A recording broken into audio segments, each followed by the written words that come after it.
This show is brought to you by the Genesis Communications Network, a world leader in talk radio since 1998. Visit gcnlive.com today.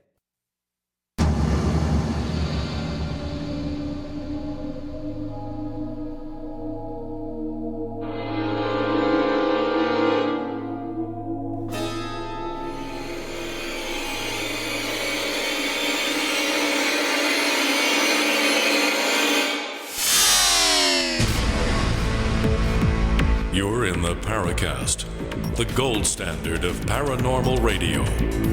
And now, here's Gene Steinberg. So just as we were welcoming Goggs Mackay back to the Paracast, I get a phone call. And the phone call says, congratulations, you just won some kind of cruise on Norwegian Lines, whatever that is. Now, isn't that exciting? I won a cruise. Of course, it's one of those spam calls. It's no real thing like that. Do you get telemarketing calls in Scotland? We absolutely do, and they're such a pain because they always come like 6 p.m. at night when people are, busy getting their dinner and stuff.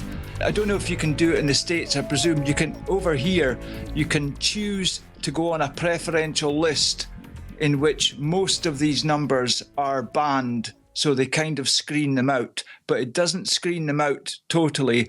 And as you know, the Paracast Forum proudly says that we do not give out people's email addresses to other companies, but there are so many things that we all have to sign up for these days online, and they're all swapping people's details around. I do not like that practice at all. We have something called the Do Not Call Registry, which is a part of the Federal Trade Commission in the United States. And there are legal penalties for people who violate this. And a now departed relative used to run a company where he would do telemarketing. So you'd get lists from list brokers.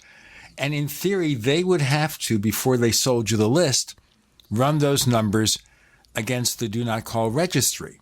And you can download for lots of money those call lists. The problem is, as you realize, I'm on the do not call list for 3 phone numbers. And I assure you, we get 1, 2, or 3 calls from every single one.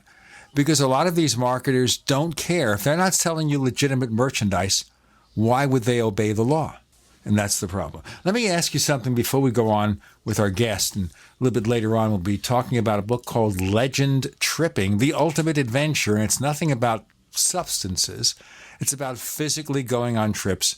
Robert C. Robinson will tell us about that. But I wondered about the word tripping when I read the title. In any case, obviously we're talking about Brexit. And in Scotland, you said you want to stay, but other people said we want to go. Well, that's the interesting thing, because the First Minister, kind of like Scotland's Prime Minister, recently when the Scottish independence referendum happened, a majority of the electorate in Scotland voted to remain within the United Kingdom, Scotland. And so Nicola Sturgeon, our First Minister, she is not respecting the view of the people who voted in the independence referendum because they voted to stay. But with this referendum, just because in Scotland a majority of people happened to vote to remain, to be part of the European Union, now she's suddenly saying, we should be listening to the people of Scotland and, we voted to stay in. And it's quite strange that, when it's a decision that she likes, she's happy to sort of say, listen to people of Scotland. But when it's one she doesn't like, i.e. she lost the independence referendum, she doesn't respect the will of the electorate then. So that's just typical politics, though, is it? Very typical. And then someone who was supposed to be a candidate for prime minister to replace David Cameron, well, apparently he pulled out. And now we're having second thoughts, I hear. And I'm going to be brief about this because we don't like to get too much into politics, and we did. We had John Alexander a few weeks back, and some people loved it. Some people said, why are you doing this? But politics gets into everything. And that is, people feel, at least some people, they were misled over what Brexit means. And the people pushing this had this website up telling you what great things are going to come if you only vote to leave. And as soon as the vote is finished and leave gets 52% of the vote, The website almost completely disappears. All the promises are gone. And now I hear almost 4 million people have signed a petition to hold another referendum. But the more confusing part, and you can sort this out, Goggs, the referendum is not binding. They're not forced to act. It is not, the result of it doesn't automatically become like a signed act of parliament. However, they absolutely have to go with the result, because if governments start having, oh, well, we'll have a second referendum because we didn't like the first result and stuff, then people would just think, what is the point in ever voting in any referendum if when they don't get the result they want, they just have another one? So no matter how many people hate this in government or whatever, the one people who wanted to remain, they will respect it, because it would just be a breakdown of British democracy if we kind of ignored it and just tried again. As much as people don't like it, they'll just have to live with it. Now, I'm hearing all sorts of stories that they're trying to find a way out of it. But I also wonder, and I don't understand UK politics at all, or even USA politics for that matter. But why couldn't the resolution be set up as a binding resolution so there would be no question? Wouldn't it have been more productive to tell the people up front, no, this is not a non-binding thing. What you vote is what you get? No, it is a totally binding thing. It's just people are saying, yes, to the letter of the law, a referendum result just basically is a way to ask people what they think should do on certain issues. And it doesn't automatically translate into like some signed act of parliament. However, it might as well be, because there's no way any government in the UK can ignore the result, because it's very, very seldom these referendums happen. Only on the biggest of questions that maybe governments don't want to take the fall for, going one way or the other. Yes, it is kind of an advisory thing. It's just a thing that governments do to listen to the electorate, feel out the public pulse, if you like. But there's no way that they can go against it, because then democracy is gone. You think, well, why ever have referendums if you just change the results? So it probably isn't legally totally binding, but it might as well be, because there's no way they're going to ignore the result. Right, but they're trying to kick the can down the road. So Cameron is quitting, and he says he won't consider it. Therefore, his successor will. Yeah. And then to make matters worse, you have those millions of people who said, let's do a do-over because we were misled. A lot of people said they didn't realize the consequences and they were misled over what happened. Anyone could say that after like an election or anything. Anyone could say, oh, but they kind of lied. You expect politicians to say whatever to get their way. But if people happen to just read one website and listen to that without checking other things, really, that's kind of their fault. But I didn't look at this website, and I doubt that many people actually were going online. Look, at most people don't take politics so seriously that they will be doing lots and lots of research online. They usually already have a formulated view, or maybe they're 50-50 and get swayed. But, maybe some people didn't fully understand, but really that's their fault. This was a big thing. And if they didn't inform themselves about what this really meant, then really that's their bad luck, I'm afraid. They'll just have to live with it. Well, just think, folks, if you vote for Donald Trump here in the USA as president of the United States, it's not a joke. And you can't just say if you don't like what he does, you're fired without going through lots and lots of pain. Just want to mention that. I'm not going to ask Goggs now, but maybe later on about what he thinks about the Trump phenomenon. So Goggs Mackay is our guest co-host. Chris O'Brien's on special assignment this week. That's why he's not here. He will be back for the After the Paracast podcast. So in the meantime, check out the Paracast Plus at plus.theparacast.com. We give you the After the Paracast podcast, a commercial-free version of this show transcripts, more videos coming, classic episodes. We just put up 5 classic episodes from 2010, commercial-free. I've got more to upload, and I'll do that probably in the next few days. So we offer this for a modest subscription rate, the Paracast Plus at plus.theparacast.com. The book is Legend Tripping, The Ultimate Adventure, and the author is Robert C. Robinson. And this is going to be an exciting one, folks, with Guest co-host Goggs Mackay, and Gene, you're in The Paracast.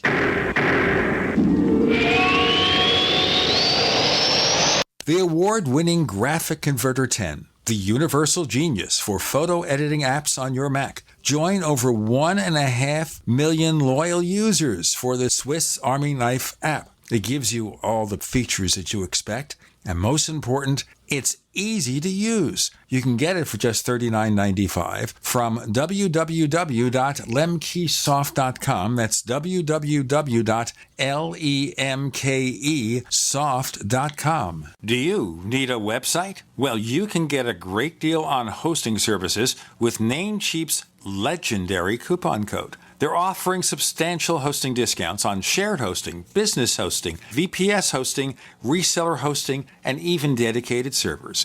Namecheap is preferred by millions. It's backed by a money-back guarantee. Use the coupon code LEGENDARY to cash in on the special deal at Namecheap.com, Namecheap.com. Hi, Peter Vaccaro for ParanormalDate.com. Are you looking for love in all the wrong places? Now you have a chance to change that by signing up for free at ParanormalDate.com. This incredible dating site puts people of like minds together. People who are interested in the strange, the unusual, mysteries, ghosts, UFOs, and the afterlife, and so much more.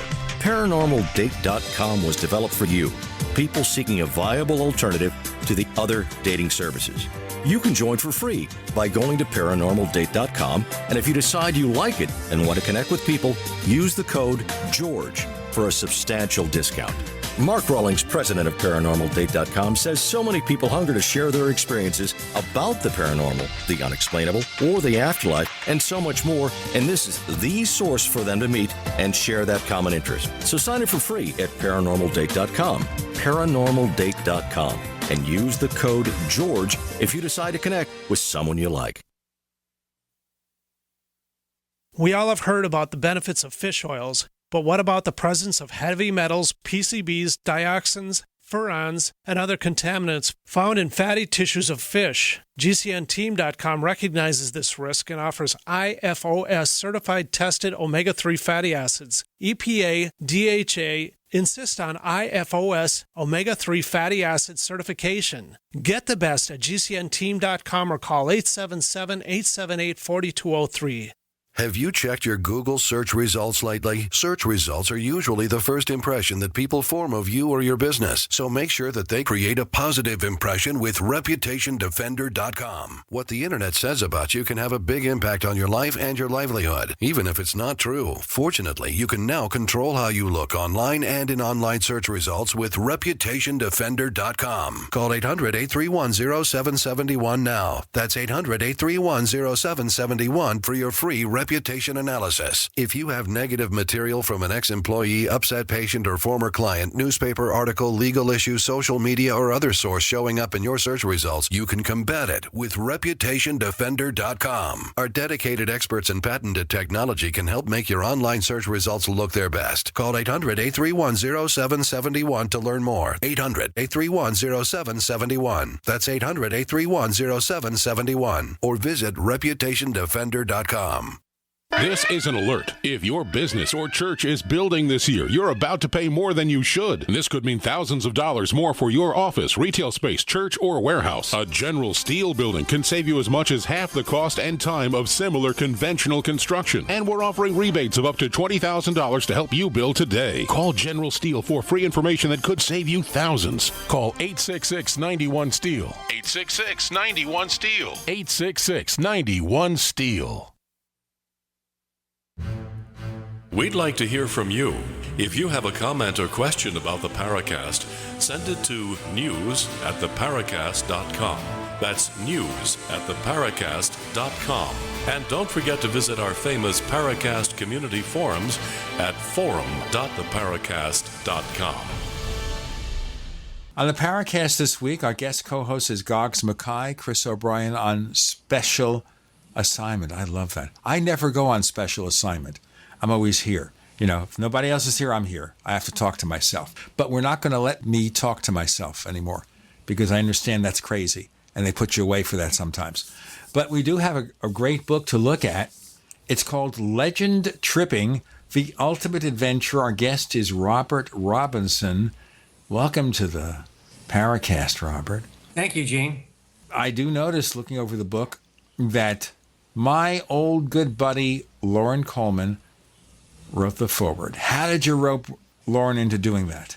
I've been a fan of Lauren for many years. In fact, his book, Mysterious America, was one of the key books got me legend tripping. So I met him a couple times. First time at Ripley's, and then I met him another time at a convention.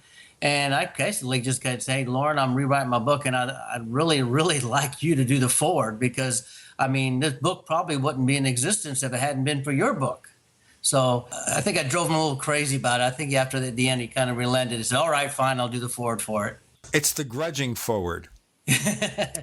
Well, like I said, me and him are really good friends. Like I said, I consider him kind of the mentor in a lot of the things that I do with, the unexplained and stuff. And like I said, being a big fan of his books and stuff, it just seemed fitting that he should do the forward for the book. So the ultimate question is, how did you get involved in this mess? I've been into a fan, as you will, of the unexplained since back in the days of that TV show In Search Of, hosted by Leonard Nimoy. And I read books about it, and I saw that movie, The Legend of Boggy Creek, which, like a lot of people, it scared me. And then, I didn't like being scared of stuff, so I started reading up on it, and I actually started getting really interested in it. So I just been a big fan of it. So, I did a little bit as a senior in high school, nothing serious that if you see in my book. But then I joined the military, and unfortunately, in the military, they don't give you a lot of time to go out and go do stuff like that. So when I retired in 2003, I came down to Florida, and I hooked up with Bifro and did a couple skunk ape expeditions. And my wife, who's is into the paranormal, I went with her on some ghost paranormal investigations. And the thing why we came up with the term legend tripping is I didn't want to be called a paranormal investigator, and she didn't want to be referred to as a monster hunter. So we found the term legend tripping, which kind of, fits the whole category. Plus, we're both members of MUFON, and I kind of anything unexplained or anything weird, I like to go out and look at. Well, certainly this is a way to do it. So this is a travelogue then. Very much a paranormal travelogue. Yes, it is. Travelogue / guidebook. Yes, absolutely. You say guidebook in what respect? In some of the chapters, I go step by step on actually how to do a Bigfoot hunt, a ghost hunt, to go out and look for UFOs, to look for lake and river cryptids, like Champ and some other monsters like that, and to go look at to go do what I call legend tripping day trips, just to go check out areas that, you can't really stay there all night because of various reasons, but you can go out there and check them out. I see you've got quite a handy list near the start of the book of do's and don'ts to do with, going on fishing, camping trips. Can you explain, Robert, actually what legend tripping actually means in this sense? In fact, I get asked that a lot. The term that I came up with, legend tripping, is to go on a journey to look for something unexplained, like Bigfoot, haunted houses, lost treasure, UFO sightings, stuff to that nature.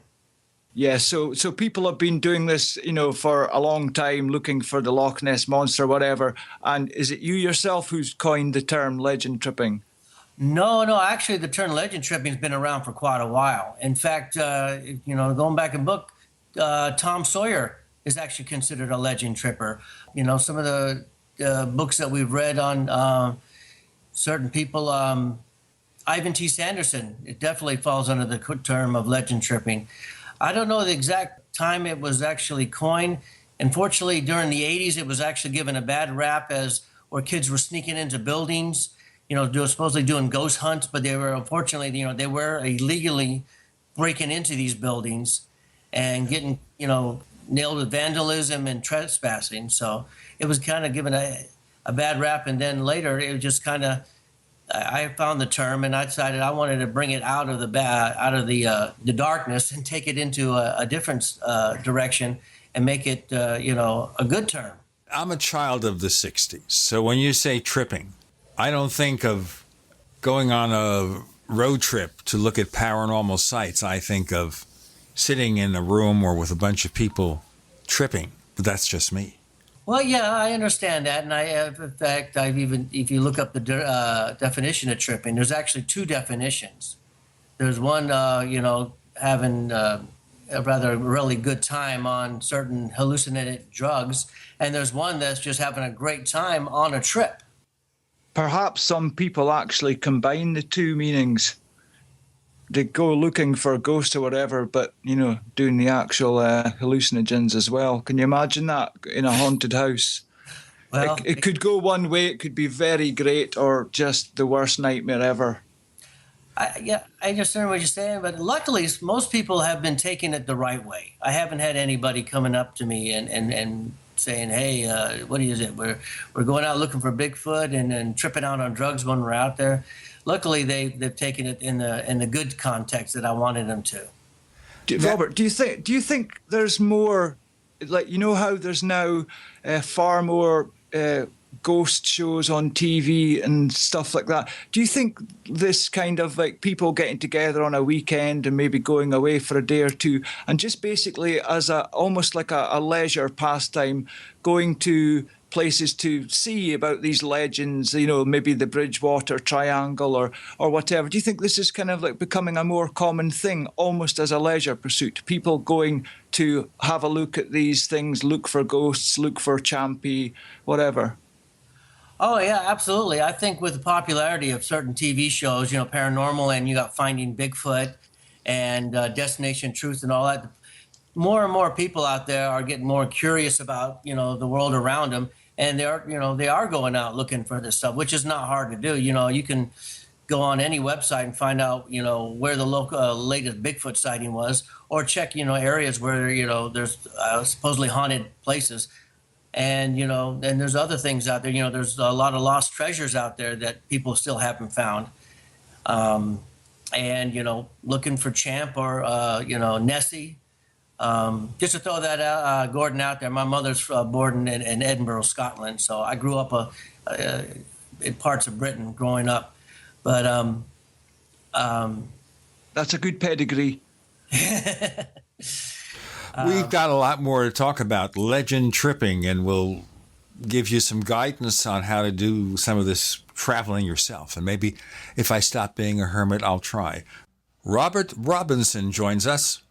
Goggs Mackay as our guest co-host. With Gene and Goggs, you're in the Paracast.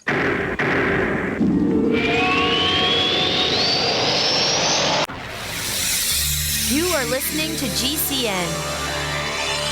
Visit GCNlive.com today. This is Dan Pilla. Do you owe the IRS money you can't pay? Are tax debts crippling you? I've defended people from the IRS for over 30 years. I've helped thousands, and I can help you too. I wrote the book on IRS settlement, and I'm telling you, there's no such thing as a hopeless case. Call 800-34-NO-TAX to finally get free of IRS debt. With the IRS's new programs, there's never been a better time to solve your problem. Call 800-34-NO-TAX. That's 800-34-NO-TAX, or my website, danpilla.com. Worried about lead, fluoride, and other contaminants in your drinking water? Get a ProPure with the Pro 1G 2.0 cleanable reusable filter and remove up to 200 contaminants. Drink water the way nature meant it to be. Clean, crisp, and refreshing. See the complete line of ProPure products, including the new ProMax shower filter. There's a ProPure for you. Visit your authorized ProPure dealer for details or ProPureUSA.com. That's ProPureUSA.com. I'm Nick Soboleski, a Select Quote agent with a true story that could save you hundreds of dollars a year. A woman named Linda just called. Her husband, Ray, has a $300,000 group life insurance policy, but is changing jobs and can't take it with him. Well, I impartially shopped the highly rated term life insurance companies we represent and found Ray, who is 41 and takes medication to control his cholesterol, a 10-year, $500,000 policy for under $26 a month. That's almost twice the coverage for less than half of what he had paid. If SelectQuote hasn't shopped for your life insurance, you're probably paying too much. For your free quote, call 1-800-403-4885. That's 1-800-403-4885. 1-800-403-4885 or go to selectquote.com. We shop, you save. Get full details on the example policy at selectquote.com/commercials. Your price could vary depending on your health, issuing company, and other factors. Not available in all states. Are you worried about your mom or dad living alone in their house? Hi, I'm Joan London. Listen, I know how difficult it is to find senior care for someone you love. That's why I recommend a free service called A Place for Mom. They are the nation's largest senior living referral service. Call A Place for Mom today. To receive free information on senior living communities in your area, call A Place for Mom at 1-800-704-6182. A Place for Mom offers free one-on-one advice from local advisors and a personalized list of senior living communities you can visit. If you have questions about senior care for your mom or dad, there's a place for answers, A Place for Mom. Call A Place for Mom in the next 10 minutes to get your free ebook on financing senior care as well as free information on senior living communities in your area. Call 1-800-704-6182. That's 1-800-704-6182. Are you tired of commuting to a job that makes someone else rich, working harder than ever, but getting nowhere? Do you hate spending hundreds of dollars every week on daycare, having someone else raise your children? With our opportunities, you can start earning money as soon as next week. You get to be the boss, work from home, and live a happier life. At Be the Boss Network, you'll find hundreds of work-from-home opportunities that you can literally start today and be earning money as soon as next week. Go to freedom106.com and start earning money as soon as next week. You get to be the boss. Get out of the rat race. Work from home. Go to freedom106.com right now and change your life today. That's freedom, the number 106.com. Go to freedom106.com and start earning money as soon as next week. You be the boss. Go to freedom106.com. Hi, this is Joshua P. Warren, author of The Poor Man's Paranormal, and you're listening to the Paracast, the gold standard of paranormal radio.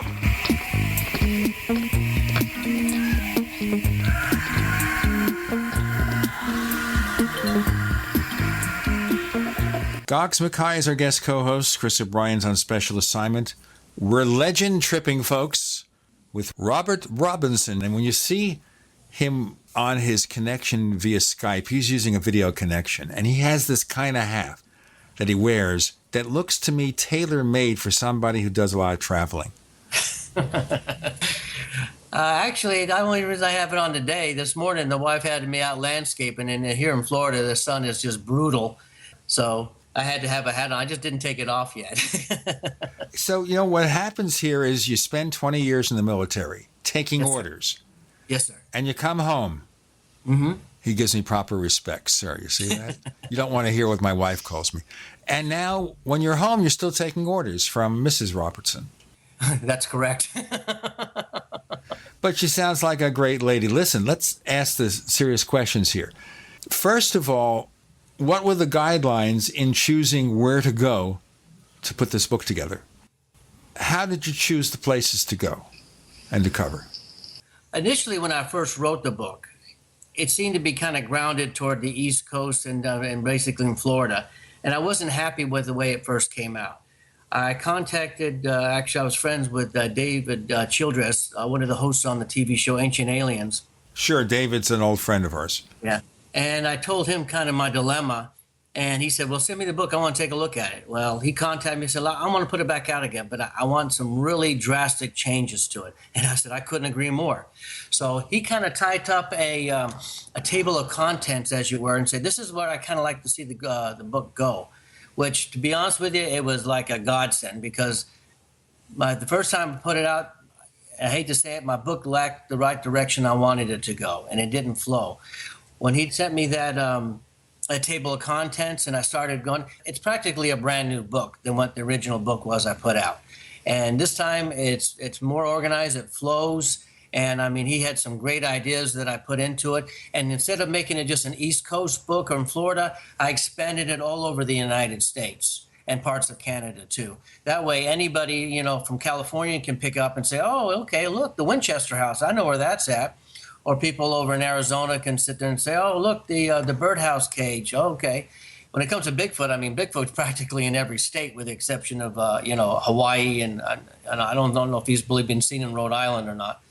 There's all kinds of stuff in everybody's state, and they're not hard to find. Robert, is this the first book you've written? No, actually, my first book was called Legend Tripping, The Ultimate Family Adventure. And I kind of geared it toward a way for parents to get their kids away from video games and get them out doing things. Because the whole thing was that, the reason kids are into video games is because they don't have the adventure that we had as a kid, like the Hardy Boys and Nancy Drew and Three Investigators and all that. They don't have that sense of, they have their adventures through video games. Well, I thought maybe getting them out and taking them on a real adventure to go look for Bigfoot or go do a haunted house might be a good way to do it. But the first book kind of, how would I say, when the people pick up that book, they go legend tripping, they want to know how to go look for Bigfoot. They don't want to be told, hey, I'm a crappy parent. I already know that. That's why I bought your book. So we took all that stuff out and I expanded on some stuff, and I did a lot more. Like I said, it's practically a brand new book from the original one. I took a lot of chapters out that didn't really need to be there. And I mean, there is a small little section where I talk about, hey, parents, if you're looking for a good way to get your kids out, this is a good way of doing it. You can make it a family thing, because, I mean, I've taken my family out there in the woods looking for Bigfoot for me. I suppose you're quite a fortunate author in terms of alternative knowledge, because, not too many people manage to get someone with the experience in publishing alternative knowledge books like David Hatcher Childress. He's been publishing loads of books on a wide variety of topics of UFOs, ghosts, ancient mysteries and stuff. So I suppose his help was pretty invaluable in shaping the book that turned out, that's published now. David was a godsend. I mean, there wouldn't have been this book had he, taken an interest in it. I can't begin to thank him for stepping in and, not only republishing it, but, making the book 10 times better than it was before. Because, I mean, the first time I put it out, I said, I'm not happy with this. Now I got a book, I'm happy to hand it to somebody and say, hey, yes, I'm pleased with this book. This is what I wanted to put out the first time. All right, now let's prepare trips. Understand, I don't travel much, so I may not be your target audience, but let's assume someone does. My son lives in Madrid. He loves to travel, and he has an interest in these subjects, and maybe he and his friends would want to take a trip like this. So you decide, I want to go look for Bigfoot or check a place where they find UFOs, maybe the Mysterious Valley, whatever. How do you equip yourself for making trips like this? It's not just taking your camera or your iPhone or something. It's got to be something more involved. Yeah, in fact, yes. Quick answer to that, yes, you do. You actually have to sit down and make yourself out a list. First and foremost is you got to figure out what you want to go out and look at. Do you want to go look for Bigfoot? Hypothetically, you want to go look for Bigfoot. Get on the internet and find out, where there was a local sighting. So I'm going to use Florida as an example. Oh, okay, I found out there was some sightings down Maika. And then, of course, I always say never go out there by yourself. And I always stress, do not go out there by yourself. Things can happen. And you put yourself a list of stuff together. And in my book, I came up with a list of stuff that you should always take out there. Never assume that you're just going to go out there that day with a camera and a flashlight and nothing's going to happen. I mean, I've seen, when I've been on a couple Bifro trips, we had to continually go out and find people that got lost. And when you found them, all they did was, they didn't have anything. Some of them were dehydrated because they'd been lost for, most of the day. So I always say is make a list and always plan for the worst. Not saying you have to be a doomsday prepper or anything like that, but you always got to assume something might go wrong. You might be out there a little longer than you thought you might get lost. When I go out there, I have a little backpack that I take with me, that I have everything that I need. But I also take steps to make sure that things don't happen. Like, in other words, when I go out looking for Bigfoot, I go to the area during the daytime, and I do a scout out, and I check out the area with my team or the people I'm taking out there, and we go check it out during the daytime and just kind of get a lay of the land. Then we come back, and then when we get, nighttime, we go ahead and assign people certain areas Usually at nighttime, I like to keep people on, main trails and all that stuff. Here in Florida, we got swamps and all that, and we got some pretty nasty critters out here like alligators and bears and panthers. So I like to keep them mostly on the roads. Somebody said, well, you're not going to see Bigfoot that way. Yeah, you are. I mean, if they're out there and they want, you get lucky enough to see one, because you look at the sightings, that's where they're seen. They're seen on the road, they're seen by rivers, they're seen on paths. And, I make sure all the teams take stuff out there with them. They have radios or they have their cell phones, and their cell phones, got a good charge. And they have an understanding on what area they're going to be at. And when I have usually I have to take some young adults with me, I give them what they call a safety necklace. And on it is a whistle, a flashlight, and a compass. So if they happen to get lost, they're told to stay where they're at and start blowing the whistle and turn the flashlight on. And we'll usually come over there and get them. Yeah, we live now in a world post-Missing 411, the books of David Paulides. And these days, I'm so surprised that anyone would maybe go hiking in the woods or a national park alone. I say it, in fact, I think I say it about 4 or 5 times in my book. Do not go out by yourself. Yeah, good advice for any time. While it's on the top of my mind just now, Robert, I noticed looking down the index of your book, I noticed at the end, the last couple of chapters, about hidden treasure. Is there any mention of the Bell Island mystery there? No, I don't know. I mean, there's so many out there. I just hit up some of the popular ones like the Oak Island Money Pit. Sorry, that's it. Beg your pardon. I think it was Oak Island I was actually referring to. Oh, yeah. My mistake. Let's do our break here, guys, and then we'll continue. We'll do some more legend tripping. We're at least getting prepared with Robert Robinson and our guest co-host Goggs Mackay making his special return to the Paracast. With Gene and Goggs, you're in the Paracast.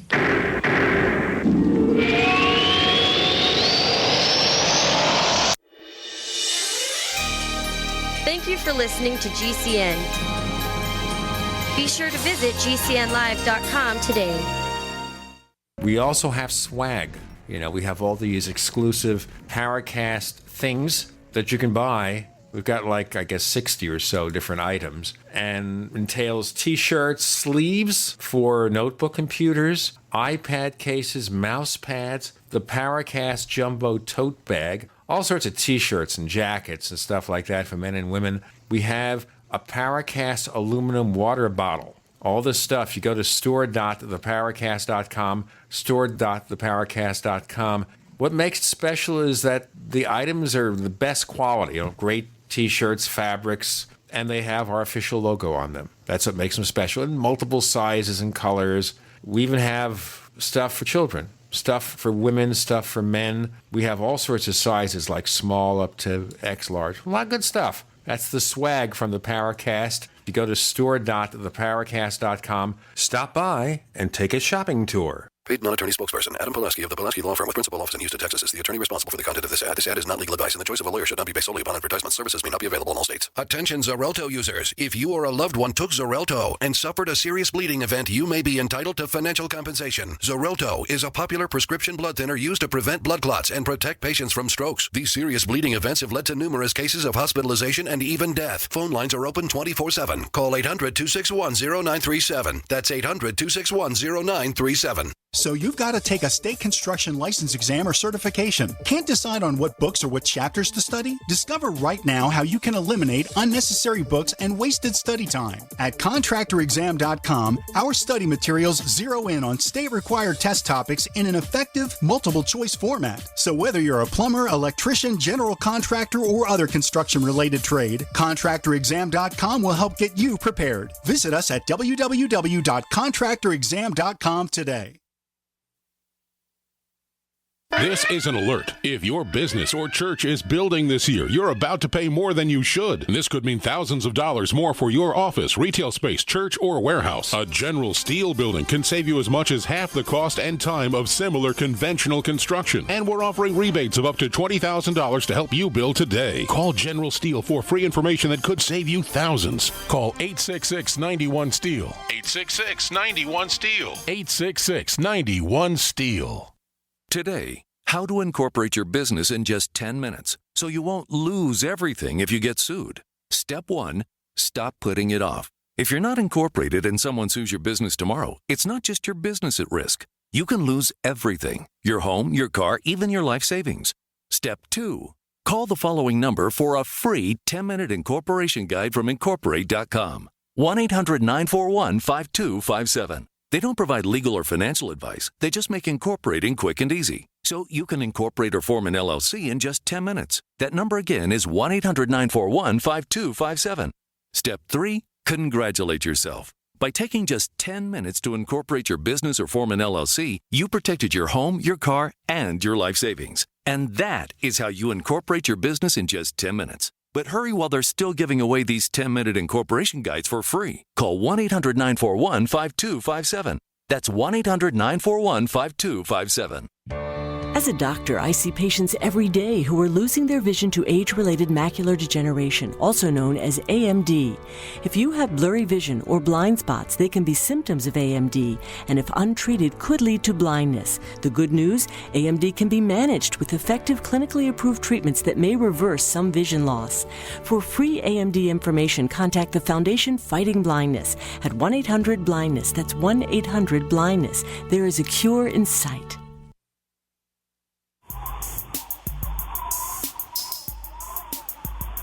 Hey, this is Marie D. Jones, the author of This Book is from the Future, and you are listening to the Paracast, the gold standard of paranormal radio.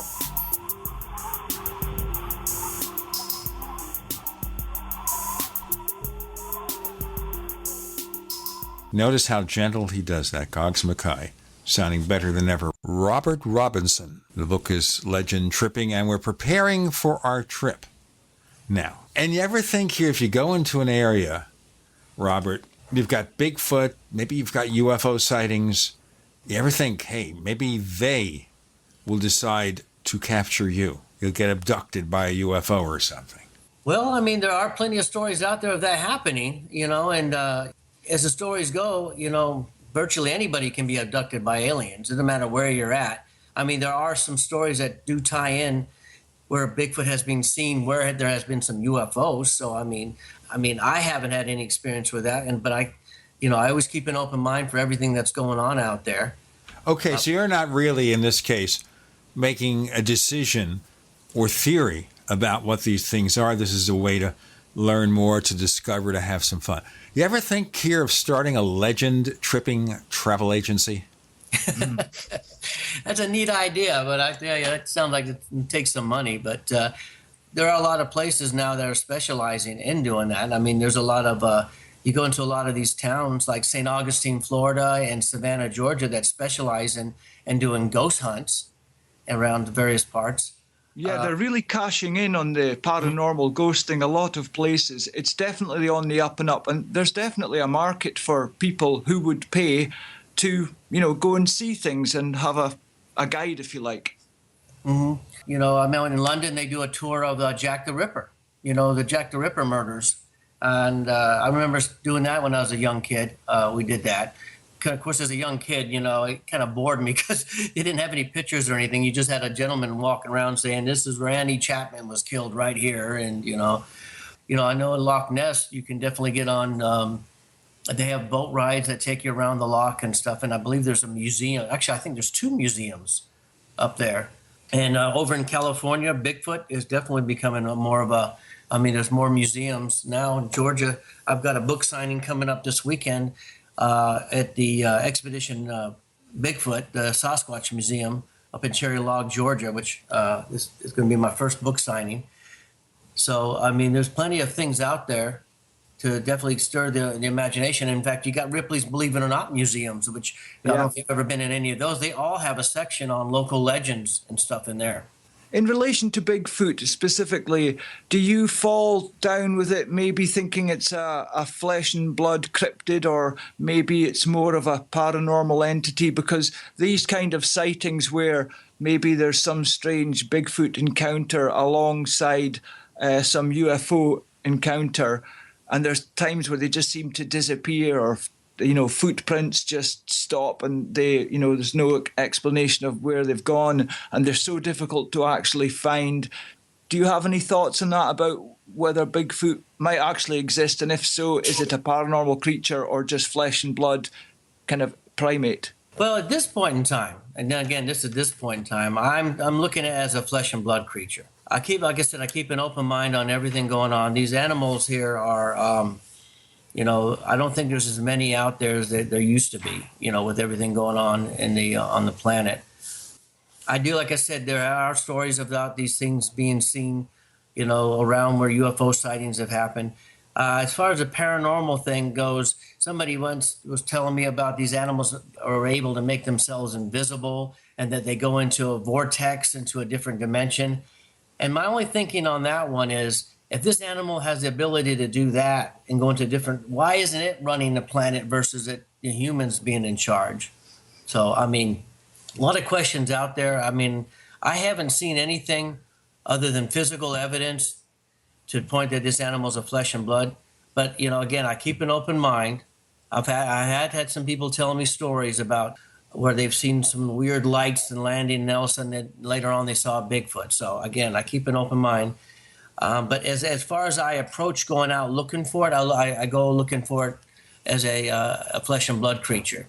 Have you had any paranormal experiences of any kind yourself? UFO sightings, anything? Oh, I wish I had, but no, I don't have any UFO. My wife has seen a UFO, and my uncle has. And but as far as UFOs go, I mean, I've been out to Area 51 when I was still in the military, stationed out at Fort Bliss, but we didn't see anything that night. We went out. Paranormal-wise, we've been out to a couple things that we've had. Some, like when we were filming we did the TV show Wife Swap back in 2010, and when we were filming the ghost segment in this house where it was, there was supposedly a guy had committed suicide. Me and the camera guy were sitting there on the couch, just sitting there waiting while they were doing something else. And he had a camera set up, and the thing just kind of moved by itself. We both looked at each other and said, "Did you see that?" And we got up, and we were trying to figure out how it moved. And we were trying to make it do, see if you could find a logical explanation why it did what it did. But, we couldn't. In fact, the camera guy was kind of a little like, wow, I've never seen it do that before. We had one time with my family at a Jupiter lighthouse. We heard something coming up the steps, and I thought it was my mother-in-law, and we both looked inside, and there was nothing out inside there, but you could hear something walking up the stairs. So that was kind of weird. I haven't seen a ghost. It's not for lack of trying, and we've hooked up with a local ghost hunting group out of Tampa, so we're definitely still out there ghost hunting as well as Bigfoot hunting as well. An apparition is the one paranormal experience I'm pretty sure, well, I did have an experience. Whether it was actually a true apparition remains to be seen. I hadn't seen anything that even remotely close to what I would call a UFO until relatively recently, although it's another one, it was kind of unclear. But I suppose, I wonder, I'm one of those people who would just love to have a great UFO sighting.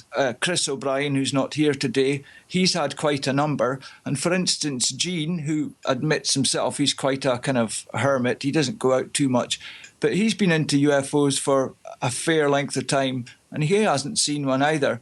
It just seems to be that sometimes there seems to be a certain type of person or personality, I don't know what, but they seem to have all the luck with these things. And this is discounting people who may be frauds, hoaxers, liars. And with going to the kind of purpose of your book, I'm constantly thinking myself, where in the world could I travel to that would give me the best chance of experiencing something paranormal, whether it's, Skinwalker Ranch in Utah or Area 51 or a very haunted house or whatever, because I don't really want to die of old age and not have under my belt a real good head scratch in what happened there. I suppose it's the same for anyone interested in this. There are so many places to choose from where things have been reported, sometimes for a long time, but the frequency still isn't that often. And do you have any thoughts yourself as to, if money was no object, where would you go to maybe have these experiences? Where do you think I'd like to go there because I think there'd be a good chance of something happening? Is there anything comes to mind? As far as Bigfoot goes, still, over in Oregon and California still have the most Bigfoot sightings. UFO sightings, yeah, again, unfortunately, the government has bought up more land at Area 51, so I understand you can't even get any more closer to it than you used to be able to. I guess as far as UFO sightings would go, I would just get on the MUFON site and kind of keep track of where the sightings have taken place and see the frequency of certain areas, like, as we call them, hotspot areas. Well, we talk about that quite often on the show because, as you know, Chris O'Brien wrote those Mysterious Valley books. So he's tied into an area where lots of strange stuff goes on. Well, like I said, there are hotspots out there. And I guess I could say I would, in my area, I would try to find the closest area for a hotspot, which we have up near the Panhandle. There's seen to be near Crystal River. There seem to be a lot of sightings out near that area. The town of Astor, for some reason, seems to get. There's been a lot of UFO sightings in that area. So, as far as paranormal goes, I would definitely like to hit up some of these big places that, like these institutes that these broken down, these shut down. Eastern State Penitentiary, that kind of place. Yeah. Well, we got it. The only problem with that one, that's kind of turned into more of a tourist attraction. Yeah. I think we've missed our window on that one. I mean, it would have been good to go on that one, look in that one before it actually got famous. Hey, guys, we got to do a break here, so we'll continue on the other side. We're talking about legend tripping, the ultimate adventure, and it sounds like there's probably going to be a legend tripping 2 in the future. We'll ask Robert Robinson about that, because that sounds like this is just a starting point. With Gene and Goggs Mackay, you're in the Paracast.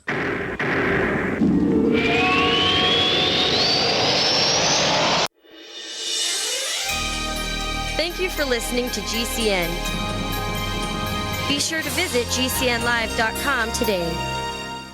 Attack of the Rockoids has been well received by critics and readers alike. It's a thrill-a-minute story you'll never forget. A former U.S. military intelligence officer is haunted by intense dreams about a beautiful woman pleading for his help after a terrible battle in outer space.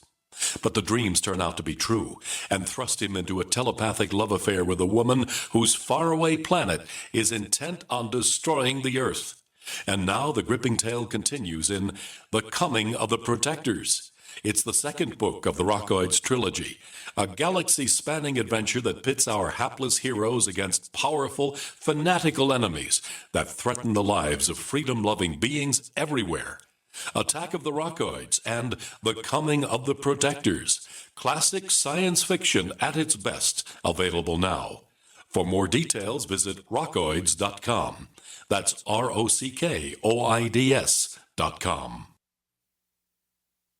Looking for that edge during those intimate moments? We see many ads for enhancement, but the side effects include death. At GCN Team, we should change the Healthy Body, Brain, and Heart Pack to the Healthy Libido Pack. The brain and heart are not the only organs that require a healthy vascular system. For proper blood flow at the right moment, go to GCNteam.com or call 877-878-4203. That's 877-878-4203. That's 877-878-4203.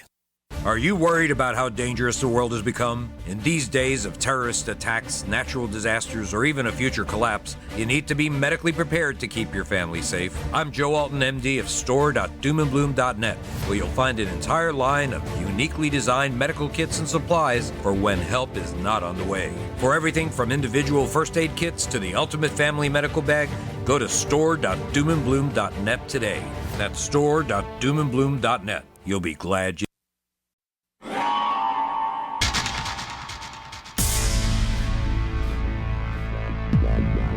Welcome back to the Paracast, the gold standard of paranormal radio. And now, here's Gene Steinberg.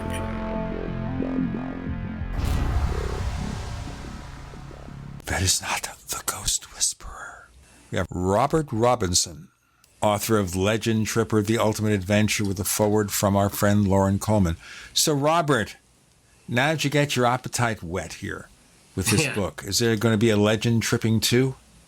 I like to think so. I like to think there's definitely going to be a part 2. Right now, my brain is kind of fried from all putting everything together, and I wrote up a couple articles for some magazines, but I'm in the process of getting my batteries recharged again, and I'm out there. I'm always looking. I'm starting to think maybe the next legend tripping book might be more of an international book, where I'm going to start pushing toward places in Europe and maybe places down in South America that might be interesting to do some legend tripping down there. I've been to Ecuador, and unfortunately, I didn't really, they weren't very receptive when I was asking about certain legends down there. They're kind of superstitious people down there. But Europe is definitely a hotbed of all kinds of neat things going on over there.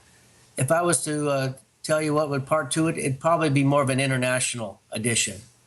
Well, I know a place that you could definitely cover that hasn't become too popular and turned into some kind of tourist hotspot.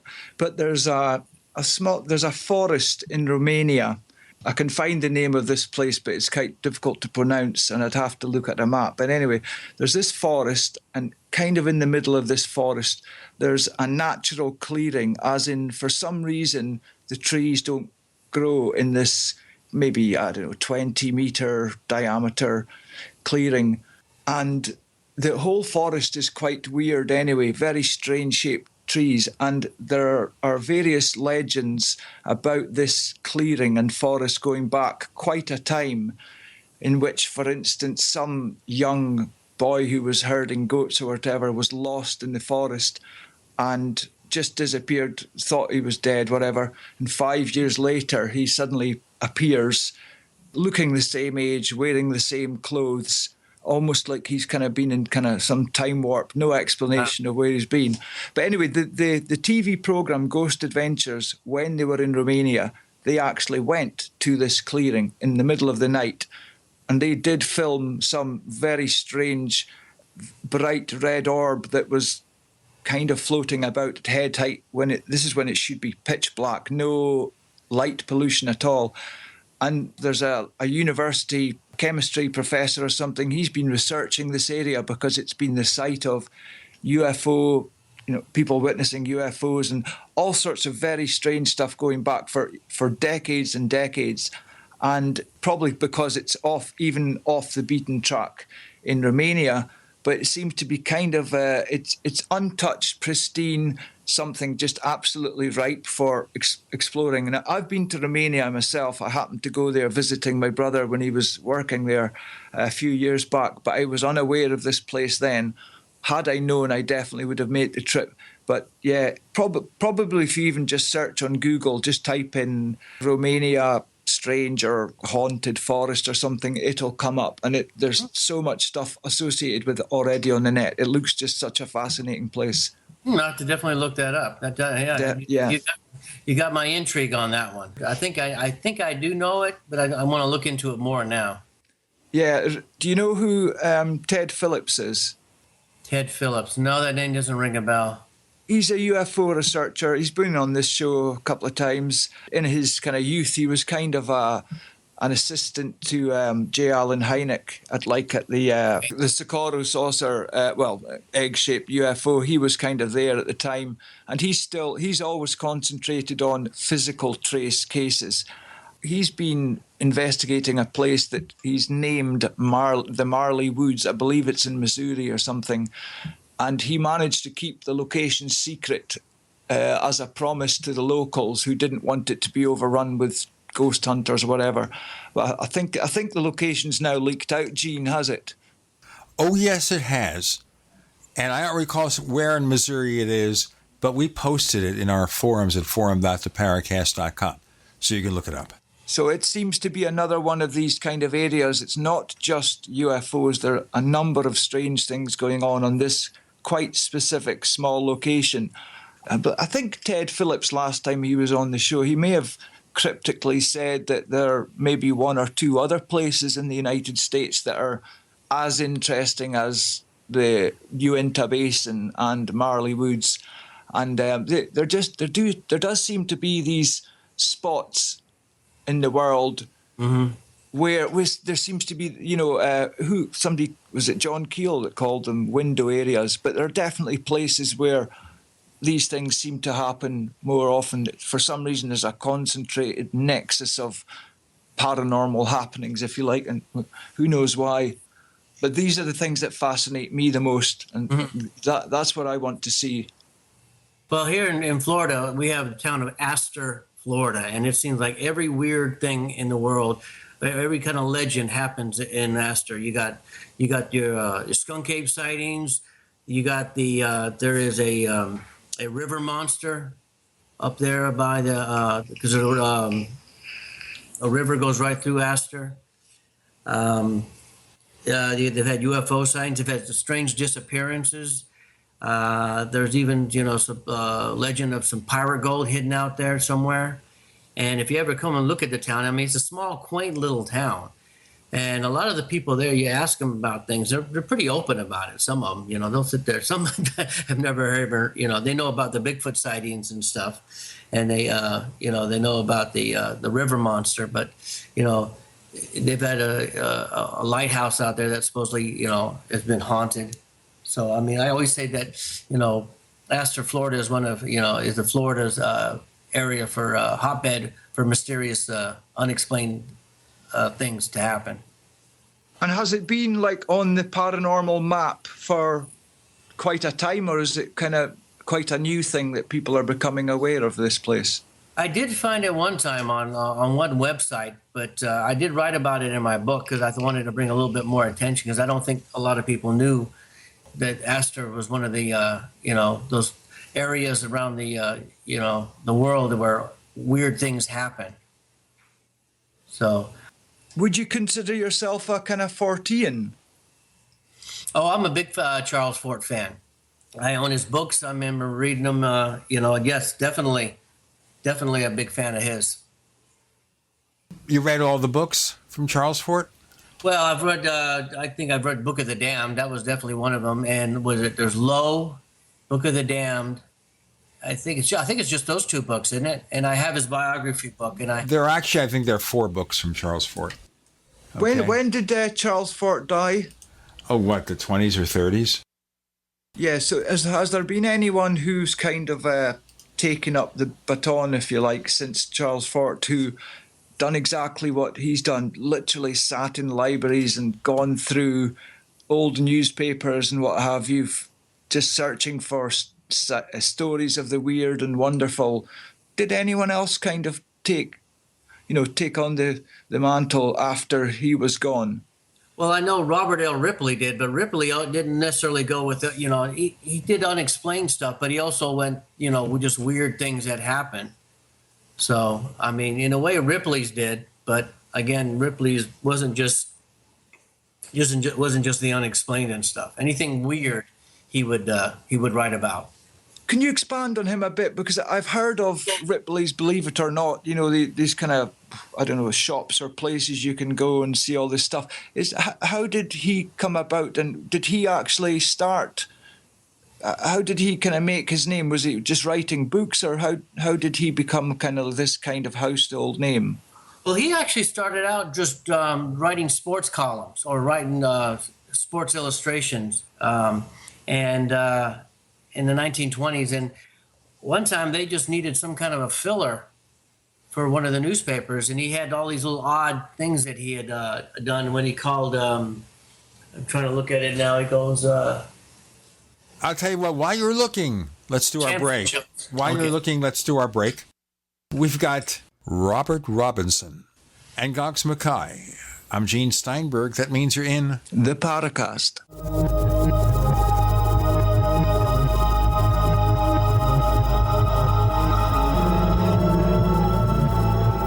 The award-winning Graphic Converter 10, the universal genius for photo editing apps on your Mac. Join over 1.5 million loyal users for the Swiss Army Knife app. It gives you all the features that you expect, and most important, it's easy to use. You can get it for just $39.95 from www.lemkesoft.com. That's www.lemkesoft.com. Do you need a website? Well, you can get a great deal on hosting services with Namecheap's legendary coupon code. They're offering substantial hosting discounts on shared hosting, business hosting, VPS hosting, reseller hosting, and even dedicated servers. Namecheap is preferred by millions. It's backed by a money-back guarantee. Use the coupon code LEGENDARY to cash in on the special deal at Namecheap.com, Namecheap.com. If you're considering going back to school, ask yourself the following questions. Do you need the flexibility to take classes on your schedule? Do you have college credits you need transferred? Do you want to earn a quality degree from a world-renowned university? If you answered yes to any of these questions, Arizona State University is the perfect school for you. Arizona State University offers over 100 highly ranked degree programs 100% online. You'll earn the same degree as you would on campus, from wherever you are, on your schedule. Plus, ASU Online accepts most transfer credits. For information, call 1-800-933-1430. Learn for yourself why the Wall Street Journal ranks ASU 5th in the nation for producing the best qualified graduates, and why 90% of ASU grads are recruited within 90 days of graduation. Learn to grow, learn to succeed, and learn to thrive at Arizona State University. To learn more about ASU online degrees, call 1-800-933-1430. That's 1-800-933-1430. Hunters, anglers, campers, and survivalists. Get back to nature. Expand your horizons with the highest quality, most versatile, unique slingshots and sling bows on the market at slingbow.com. Sling bow products are compact and models start from just $17.98. They're perfect for your bug out bag or storing in your vehicle. Give yourself and your loved ones the excitement and tradition of sling bow. A new frontier in archery and truly modern twist on this primitive survival tool. Feel the thrill only at slingbow.com.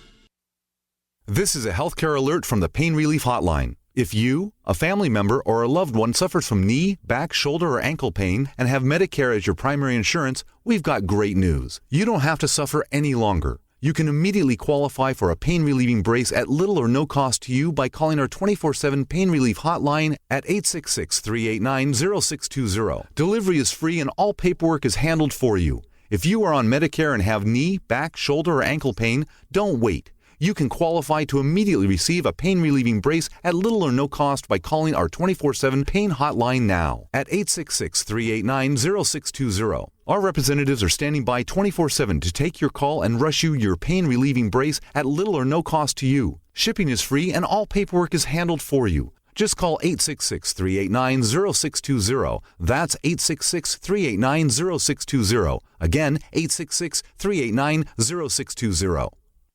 No other network provides the level of customer service we do. When it comes to radio advertising, we are your one-stop shop. And no matter how big or small your business is, we can help.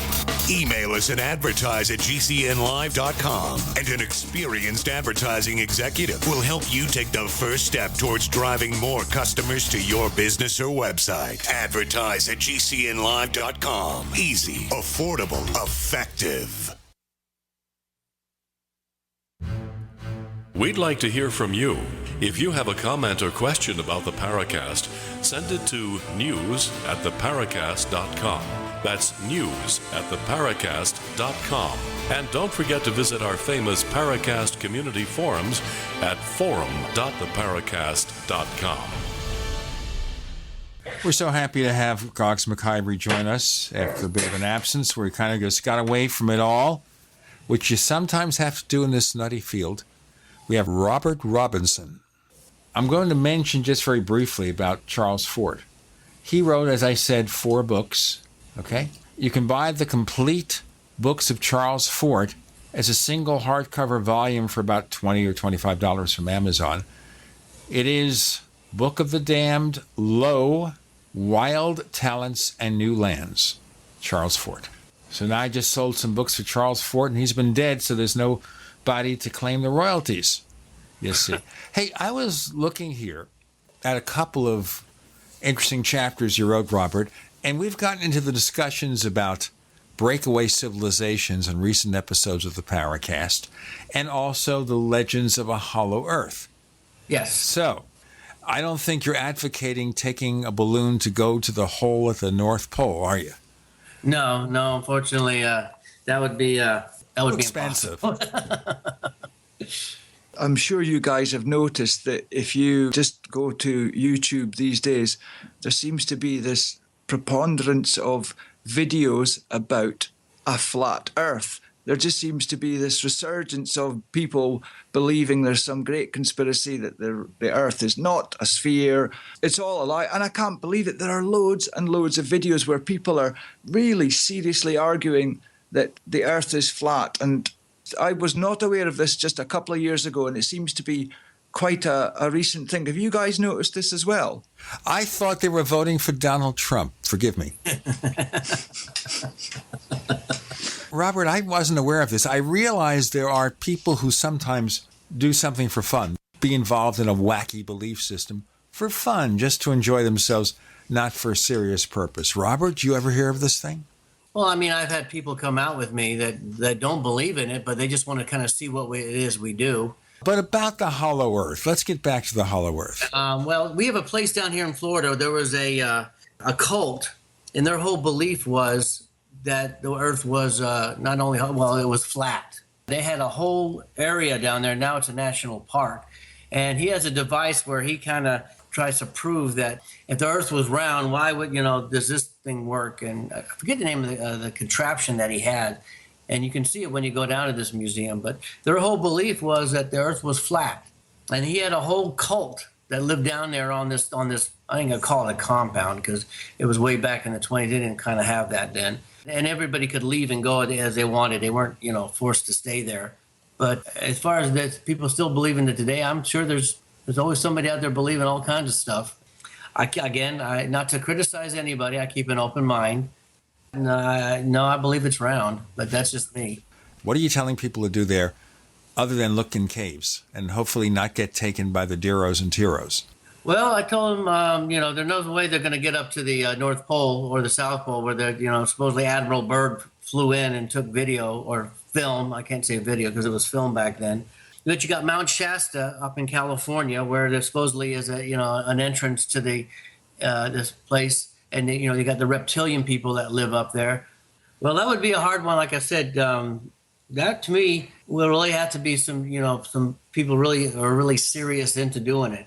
Because, I mean, anytime you go into caves, there's a risk. There's a strong risk going into caves. And I always kind of shy about telling people to go do dangerous things.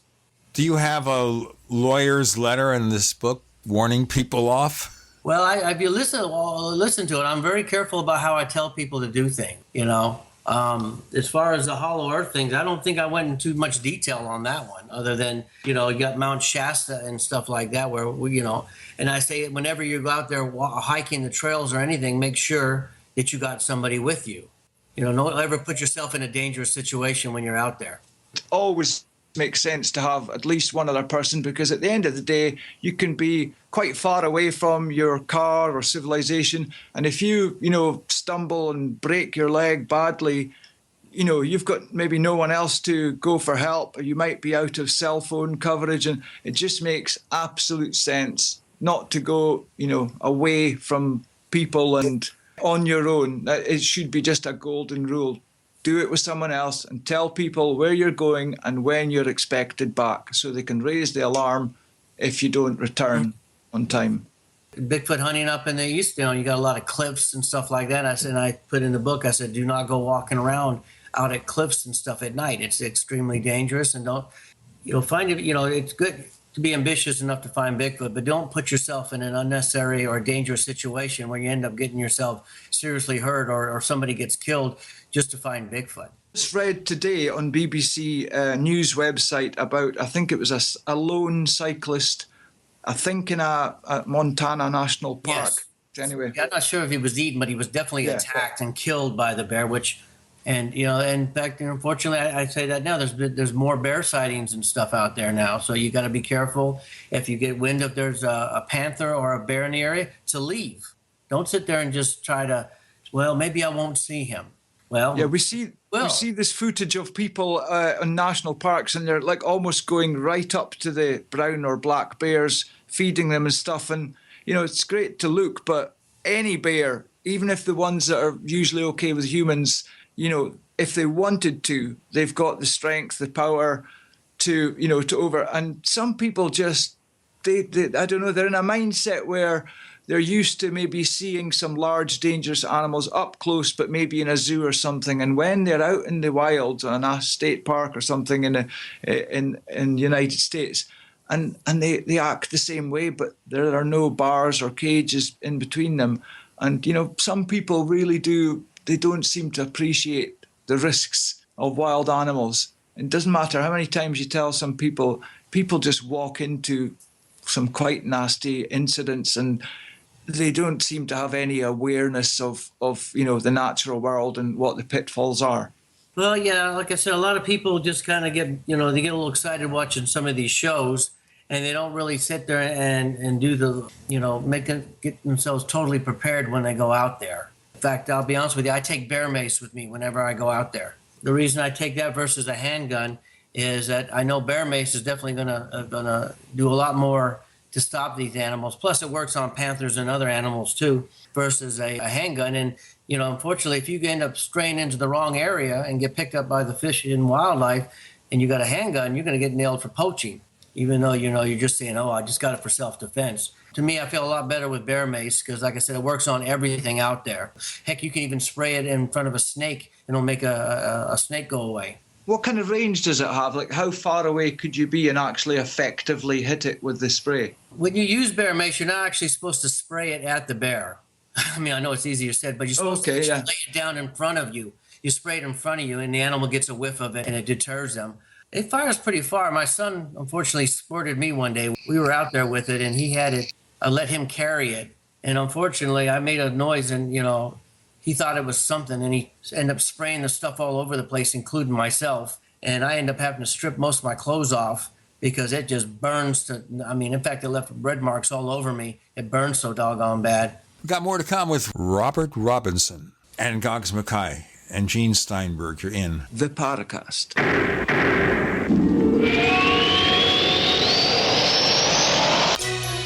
Thank you for listening to GCN. Visit GCNlive.com today. Paid non-attorney spokesperson Adam Pulaski of the Pulaski Law Firm with principal office in Houston, Texas is the attorney responsible for the content of this ad. This ad is not legal advice, and the choice of a lawyer should not be based solely upon advertisement. Services may not be available in all states. Attention Xarelto users. If you or a loved one took Xarelto and suffered a serious bleeding event, you may be entitled to financial compensation. Xarelto is a popular prescription blood thinner used to prevent blood clots and protect patients from strokes. These serious bleeding events have led to numerous cases of hospitalization and even death. Phone lines are open 24/7. Call 800-261-0937. That's 800-261-0937. This is an alert. If your business or church is building this year, you're about to pay more than you should. This could mean thousands of dollars more for your office, retail space, church, or warehouse. A general steel building can save you as much as half the cost and time of similar conventional construction. And we're offering rebates of up to $20,000 to help you build today. Call General Steel for free information that could save you thousands. Call 866-91-STEEL. 866-91-STEEL. 866-91-STEEL. Hi, Peter Vaccaro for ParanormalDate.com. Are you looking for love in all the wrong places? Now you have a chance to change that by signing up for free at ParanormalDate.com. This incredible dating site puts people of like minds together. People who are interested in the strange, the unusual, mysteries, ghosts, UFOs, and the afterlife, and so much more. ParanormalDate.com was developed for you, people seeking a viable alternative to the other dating services. You can join for free by going to ParanormalDate.com, and if you decide you like it and want to connect with people, use the code GEORGE for a substantial discount.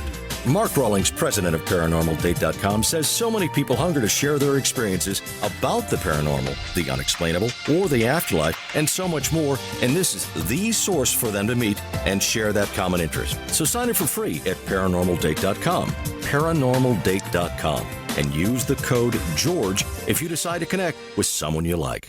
My name is Jay. I'm 26 years of age, and I just want to thank the makers of the One World Whey protein powder. After having chronic abdominal pain and pressure for months, I was diagnosed with ulcerative colitis. The medical doctor told me there was nothing I could do to treat it. other than taking pain and nausea medication. Then I came across an ad for One World Whey on the radio and read the claims that it can help with all types of inflammation. I took the One World Whey protein powder every day for a month, and the chronic pain and pressure sensations went away completely. And I never took the pain or nausea meds. To this day, my intestines are free of pain. Nature is kind. When we consume foods we're designed to eat, then she gives back health when it was once lost. One World Whey consistently supports the body's production of glutathione and overall repair. Glutathione stops inflammation, removes heavy metals, and toxins of all kind. When inflammation is gone, the body can complete its healing process. Call 888-988-3325 or visit oneworldwhey.com. That's oneworld, WHEY.com. As a doctor, I see patients every day who are losing their vision and independence to age-related macular degeneration, also known as AMD. It's the leading cause of blindness in adults 55 and older. Some of us are at greater risk for AMD. If you have blurry vision or blind spots, they can be symptoms of AMD. If left untreated, it can lead to blindness. The good news? With early detection, AMD can be managed with effective clinically approved treatments that can reduce or even reverse some vision loss. Learning that you have AMD can be scary, but there's hope and help.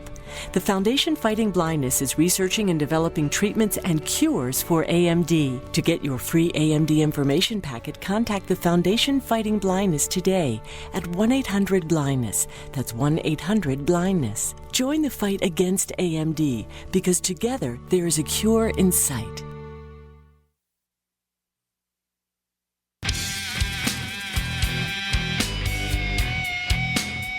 This is Kurt Seven, the author of UFO Mysteries, and you're listening to the Paracast. So, Goggs, you had some more questions of Robert. Let's continue with those right now. Yeah, Robert, so does bear mace, is it a stronger version of the mace that is made for human use? Yes, it's a lot. In fact, I think they on the can it says it's like 10 times stronger. Like I said, if you ever get it on you, it will it leaves burn marks on you. I mean, I'm not saying second degree. It was just more first degree red burns and stuff on it. Plus, it's breathing it in and it's all around you. And I mean, it comes out pretty, how would I say it? Almost like you're squirting a water hose, high-speed water hose. That's how it comes out. Yeah. It gets all over the place out there. And it's not cheap. It runs, when I bought my can, it costs about, roughly on an average, about $50. I've seen it a little bit cheaper now.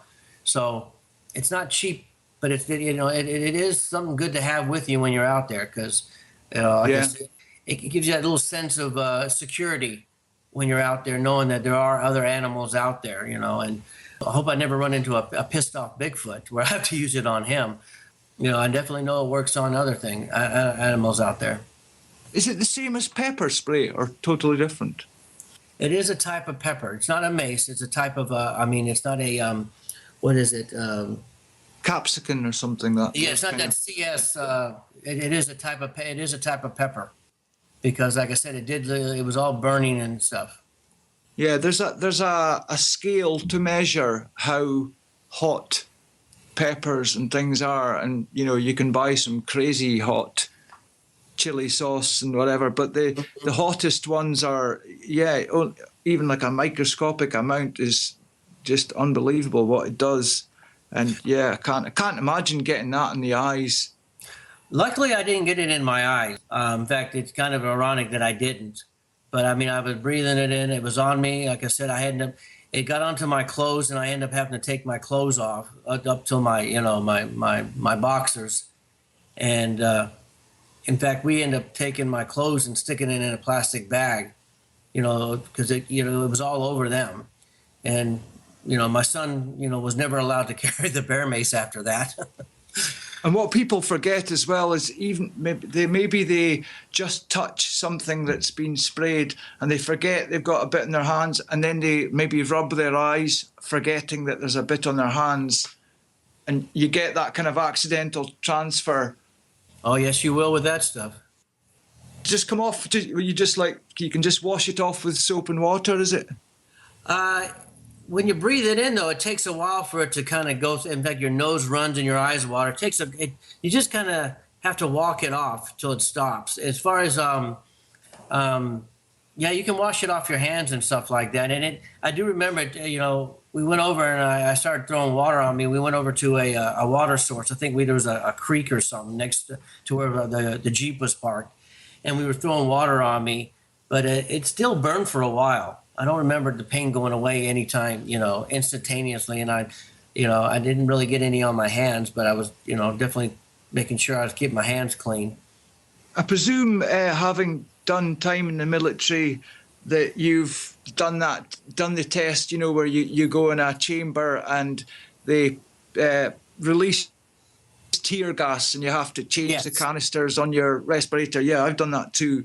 I managed to kind of escape most of it, but I think I did experience it in my eyes, but not enough to. But just that tiny bit of exposure was enough to let me know that if I walked into a cloud of just released tear gas, you're not really in shape to tackle anyone in a physical way, because I can see how it works, but I can't imagine what bear mace must be like. Just remember that tear gas, and remember 10 times worse, where your skin's burning all over. Yeah. I'm listening here because now, listening to the dangers, I don't want to go anywhere. Well, like I said, I just, that was my fault. I gave it to my son, and I probably should have stressed to him a little bit more, to be a little bit cautious about using it. I mean, when I handed it to him, he was ready to use it. I mean, he had it in front of him. He was just dying for something to step out, because he wanted to see how it worked.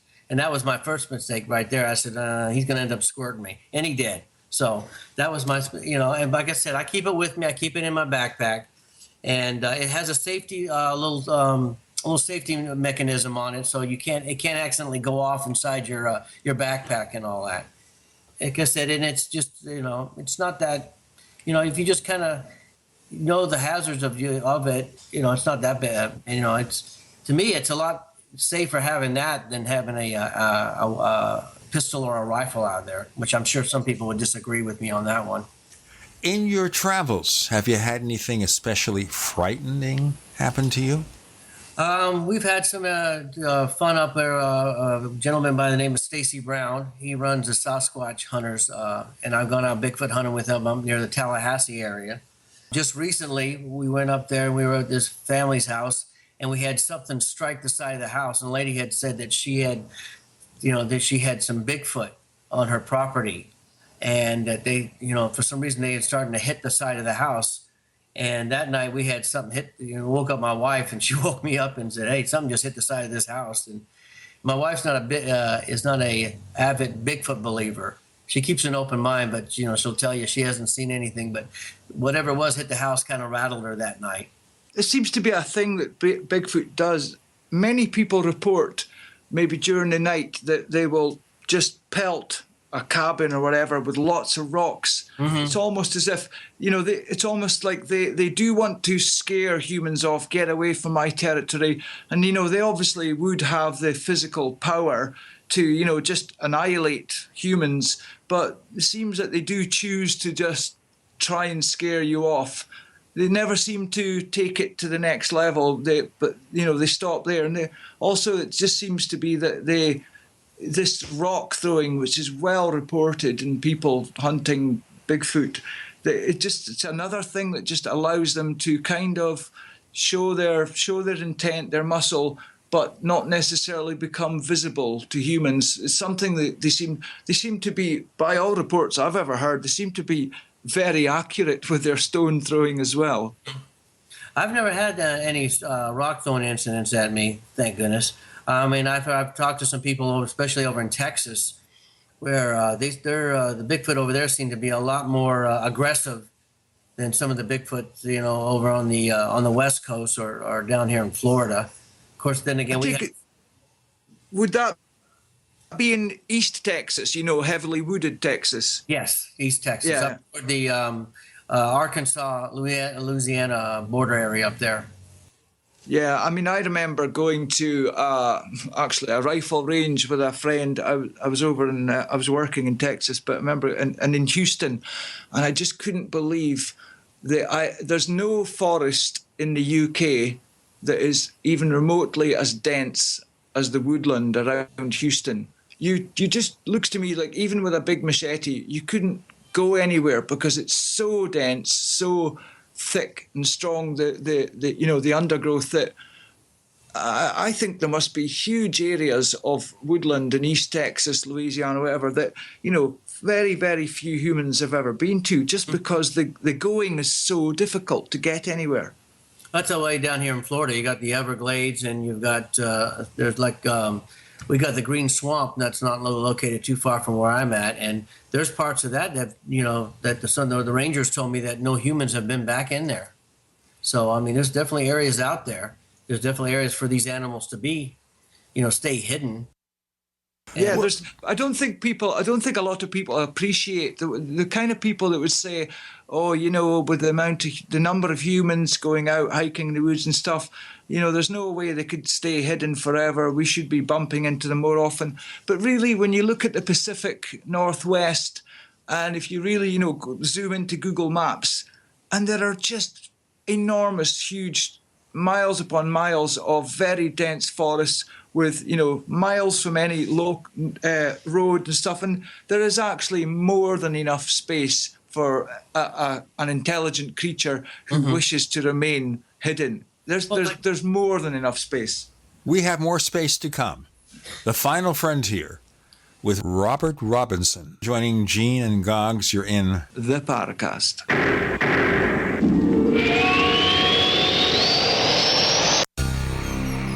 Thank you for listening to GCN. Visit GCNlive.com today. We also have swag.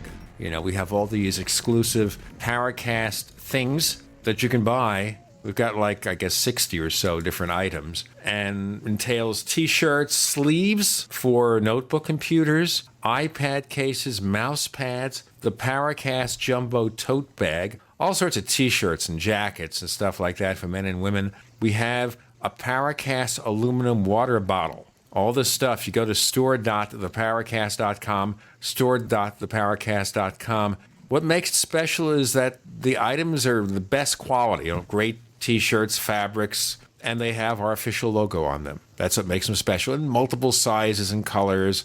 We even have stuff for children, stuff for women, stuff for men. We have all sorts of sizes, like small up to X large. A lot of good stuff. That's the swag from the Paracast. You go to store.theparacast.com, stop by, and take a shopping tour. We use mobile devices right against our bodies every day, but growing scientific evidence has emerged showing serious health risks associated with exposure to EMF radiation emitted from these devices. The solution is Defender Shield, the most effective mobile radiation shielding ever developed. Defender Shield blocks virtually 100% of EMF radiation from cell phones, tablets, and laptops, and starts at just $64.99. Buy now at DefenderShield.com. For 10% off, use promo code GCN. DefenderShield.com, the worldwide leader in mobile radiation shielding.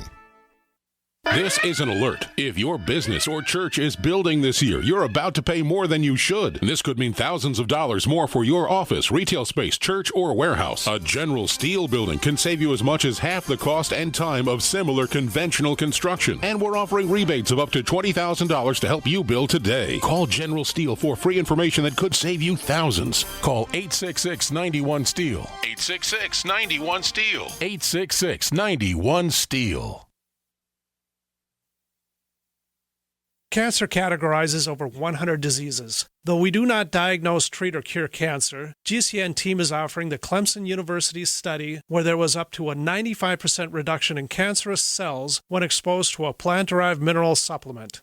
If you or a loved one are searching for answers to this horrifying disease, come to GCNteam.com or call 877-878-4203. We'll email you a copy for free. That's 877-878-4203.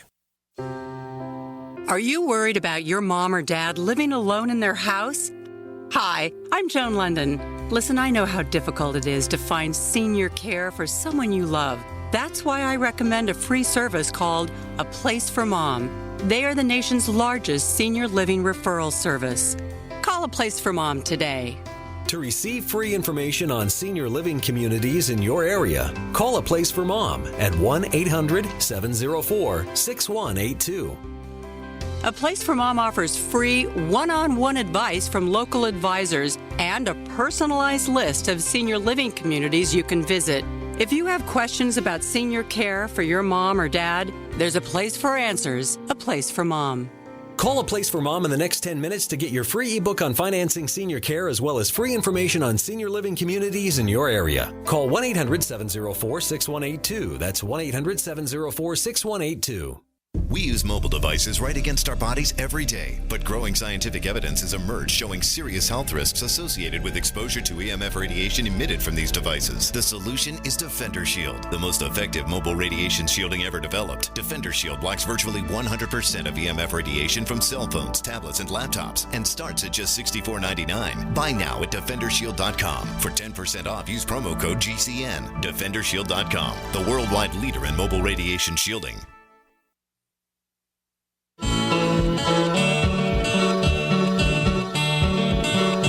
This is Micah Hanks of the Gralien Report, and you're listening to the Paracast, the gold standard of paranormal radio.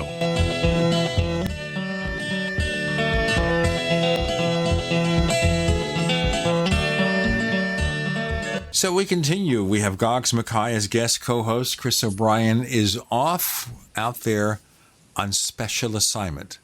How special, I have no idea, but on special assignment. He'll be back with After the Paracast this week.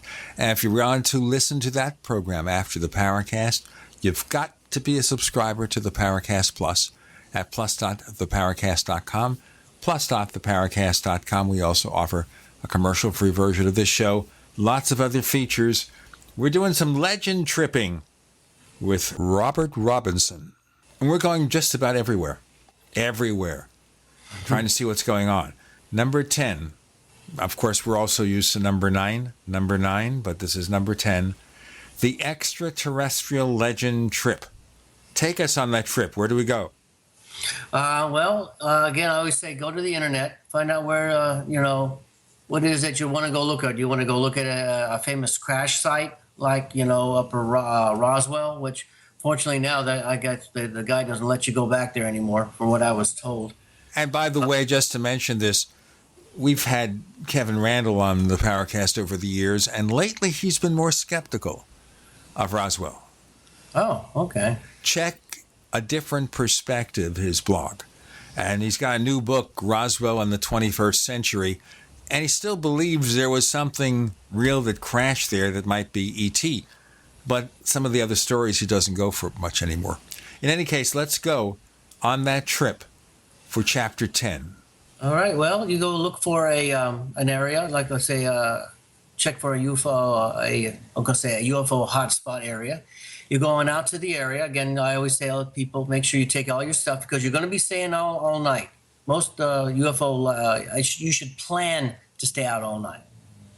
So you're going to need some camping gear and all that. If you get into an area where it's private property, go make sure you ask, and if you can go out there and tell them that you're not going to, do a woodstock and damage the area, and or if you find an area where you can go observe where these UFOs have been sighted, in the campgrounds and stuff is really great. You go out to the area, you set up your area up there.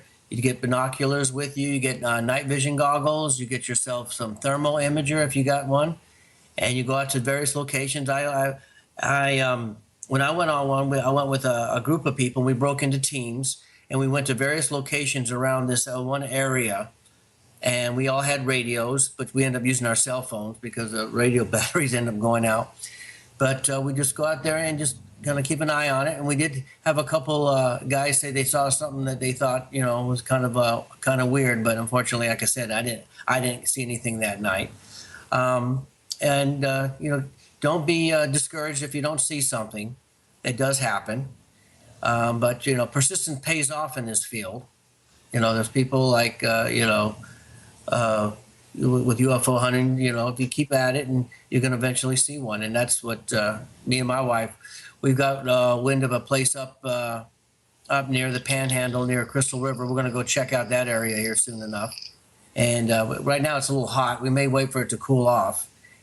And, of course, that's another thing. Check the time areas when these things are seen, which when it comes to extraterrestrials, there really is no time frame. They're seen.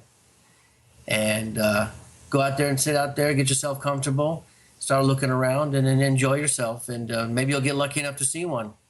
If you do get a team that sees it and actively sees it, he or she will radio in and say, hey, I've got it over here.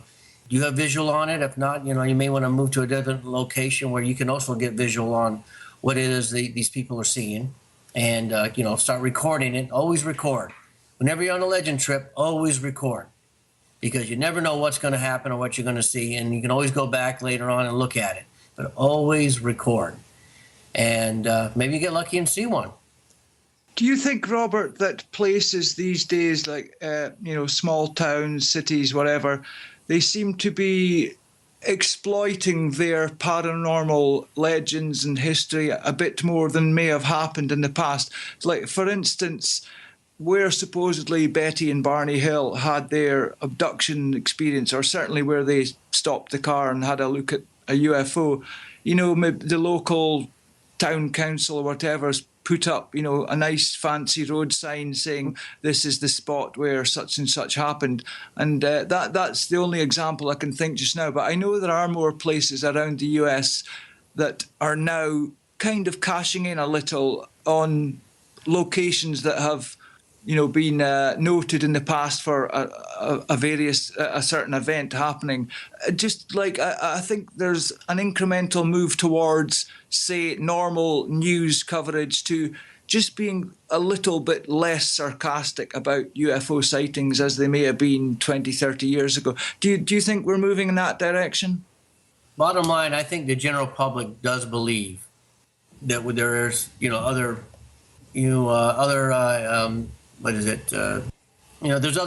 other life sources out there in other planets. Do I believe that we've been visited? I do believe there in my own personal opinion, I think that we, based on some of the things I've read, I think we've had some of the UFO sightings may actually be from an extraterrestrial type aircraft. UFO abductions, the Benny Barney Hill one does stand up to a lot of the investigation techniques by a lot of experts. There was an incident with two gentlemen down in Mississippi that were picked up and taken into Pascagoula.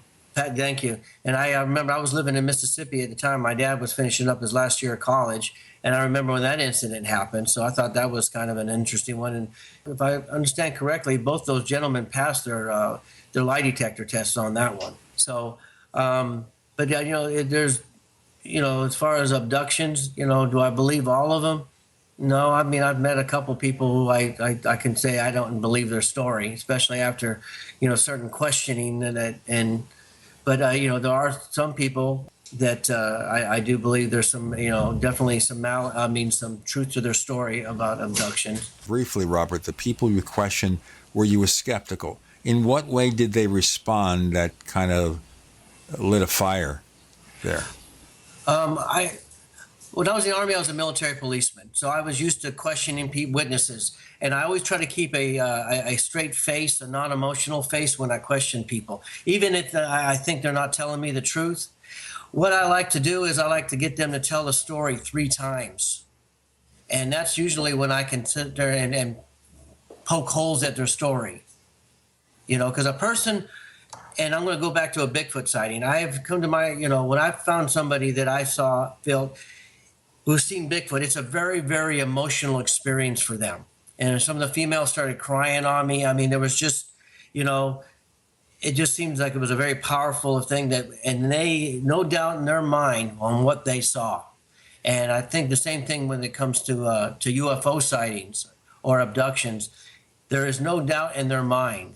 And they get very emotional when they talk about it. Now, one of the things we've done in exploring UFO abductions is that some people definitely had something happen to them they cannot explain. But sleep paralysis could be one of the issues. Sometimes we worry here whether certain UFO abduction researchers are being less than diligent in performing analysis. Maybe they're not qualified to do hypnotic regression, and they cause people to remember things that maybe didn't happen. This is not to say that a phenomenon is not occurring, but it's really something with a lot of nuances there. And I think many of us have a problem with the supposed numbers. According to some researchers, we're literally maybe even talking more than 1 million people in the US alone, if their numbers are to be believed. And I think many of us who do accept maybe that abductions happen and that UFOs are a reality, those numbers are just very hard to swallow. Well, like I said, I had one gentleman I interviewed, and the one talked and come to find out that he only gets 2 hours of sleep a night.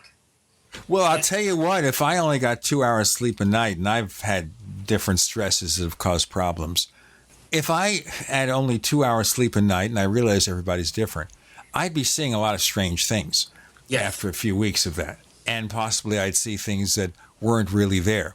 I think part of it is that things about the UFO abduction experience do not imply the physical interaction with a living creature, like going through walls, things like that, things that seem like you're in a dream state as opposed to be physically awake. And the question a lot of us have is, if you had a video camera present during the course of these abductions, would you see something? What would you see? And there's an interesting answer to that, which I'll give you in a moment. Robert Robinson, Gene Steinberg, Goggs Mackay, you're in the Paracast.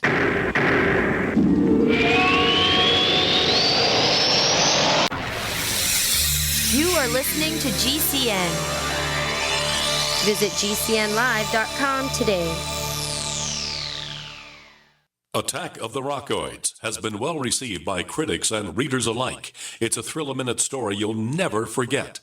A former U.S. military intelligence officer is haunted by intense dreams about a beautiful woman pleading for his help after a terrible battle in outer space. But the dreams turn out to be true and thrust him into a telepathic love affair with a woman whose faraway planet is intent on destroying the Earth. And now the gripping tale continues in The Coming of the Protectors. It's the second book of the Rockoids trilogy, a galaxy-spanning adventure that pits our hapless heroes against powerful, fanatical enemies that threaten the lives of freedom-loving beings everywhere. Attack of the Rockoids and The Coming of the Protectors. Classic science fiction at its best, available now. For more details, visit rockoids.com. That's ROCKOIDS.com.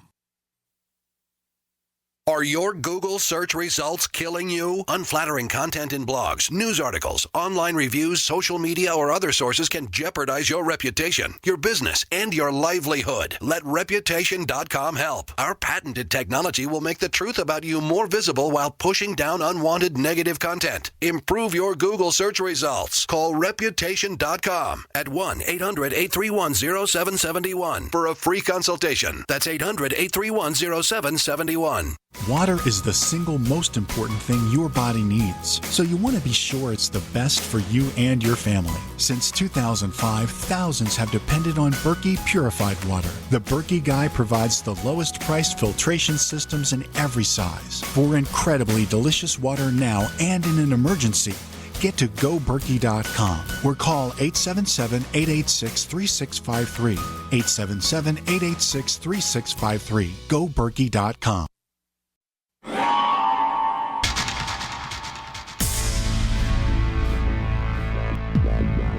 Welcome back to the Paracast, the gold standard of paranormal radio. And now, here's Gene Steinberg.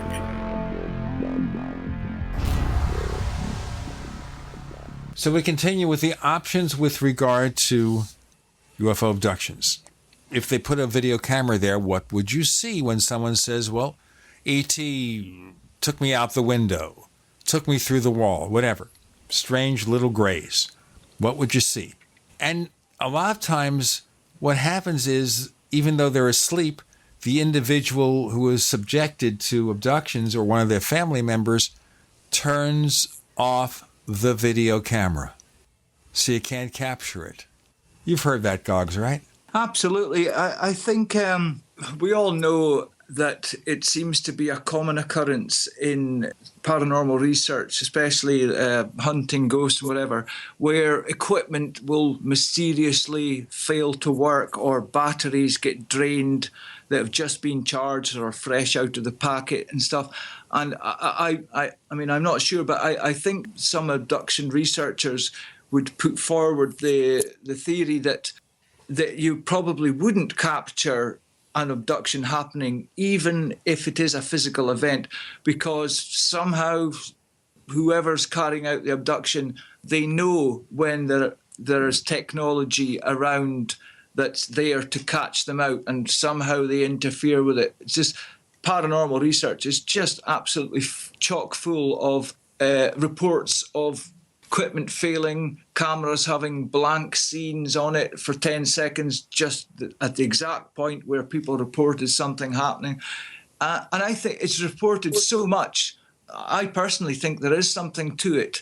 That whatever is behind many paranormal events and creatures, whatever, they seem to have some kind of almost sixth sense or ability to overcome technology that is trying to catch them out, to prove their existence. It's almost like, I don't know, there's just some inbuilt thing with paranormal happenings that if it wants to, the phenomena can prevent us getting proof for it. Don't know why, but it just seems to be the case. I agree with that. In fact, when it comes to, and I'm going to go back to Bigfoot hunting, a lot of the Bigfoot hunters have run into a big problem with trail cameras. These animals seem to know when there's trail cameras out there. I don't know what it is that can they hear it, that the mechanism's working, or do they, I don't know if they smell it or whatever, but it just seems that, you know, whenever you put a trail camera out there, you're not going to get any kind of Bigfoot sightings or any activity in that area. They seem to know when we put trail cameras out there. Yeah, and this seems to happen more often than chance or luck or any kind of skill on the part of any Bigfoot or whatever is being researched. There definitely does seem to be this a theme in all paranormal research that when you try to capture evidence that may, you know, be the smoking gun proof to non-believers, to the debunkers, for some reason, it's more often than not, something happens in which equipment will fail. You see it time and time again. I think it's an inbuilt part of the paranormal. I think researchers of John Keel's kind of ilk, I think they would probably argue that there is something, it's hard to explain, but there is something inbuilt in paranormal phenomena that allows it to mask itself no matter what we do. And that's why there are, you know, not so many great photos or whatever of UFOs and Bigfoot. And there are times when it's almost like the phenomena definitely wants to be seen, but it's at the choosing of the phenomena. Well, we call this the trickster element of UFOs. It's toying, it's playing with us, which is right out of John Keel, as a matter of fact. Although the big problem we always had with Keel is his research was, shall we say, less perfect than his prose. Well, I mean, I'm going to go back to that classic movie, Close Encounters of the Third Kind, at the very beginning, where they had the signs. You remember the whole power went off in the entire cities when the things were flying around. Well, that, of course, is in its own way a way of playing a trick on us. Mm-hmm. Goggs, we have a couple of questions from our listeners. Okay, yeah, we've got a couple of questions from our very long-term poster, Wade, at forum.theparacast.com. And Wade is asking, what is the most morbid place Robert has ever visited? Say the location of the infamous H.H. Holmes murder house, now a post office in brackets, or any place associated with Jeffrey Dahmer. So tell us about some locations that have got a very morbid history. We when I was with my wife up in Pennsylvania, we went to this place called Ghost Mountain, and it is, legend has it that albino cannibals live in the woods, And if a car breaks down, you're doomed to be eaten by these people. But that investigation on that one turned out to not be. That turned out to be just a high school legend where the kids just urban legend. Yeah, an urban legend. Thank you. We did find the road. We did find where it was supposed to happen, but we didn't find any albino cannibals out there roaming around the woods. Trying to think, but we did have an incident up at a there's a place called the an axe murder place took place. It's right in the Green Swamp. Viscilla, is it? I wait for my wife to hone in on this. I know she's listening because we used to go out there and she set up cameras out there. It's where this family was murdered with an axe by their grandson. What's it called, the Reeds? Huh? Was it Reeds? No, it wasn't the Reed. God bless it. I can't remember the name of it. But we've been out there numerous times. And the way the story goes, with the young man came with a friend of his in order to rob the man and woman. Aunt and uncle. And anyway, they got out there and they ended up taking an axe and they killed and chopped them up and took their money. So the house itself, it was torn down because I guess it was made with some really good timber and all that. But the whole area is supposed to be reputed to be haunted by the family. In fact, their graves are out there. And it just so happens there's also an area out there where there's a lot of Bigfoot sighting. In fact, the area is called Devil's Creek Swamp. And I'm trying to remember the name of that. Stewart. The Stewart. There we go. The Stewart murder site, or they call the Stewart Axe murder site, and in the Green Swamp. You can look it up, and there's a lot of things written about it. And no hunters will be like to go out that area at night. They kind of veer away from it because of the reputation that area has. So it's the reputation is so strong that some very outdoorsy hunters that are obviously armed with something or the other, but it's enough for them to give it a wide berth at night. Oh yeah, it's like I said, it's a spooky part of the Green Swamp area, and there's a lot of it's practically. I mean, there's a lot of hunting that is allowed in that area, but hunters, like I said, veer away from that area, especially at night, because of the reputation that place has.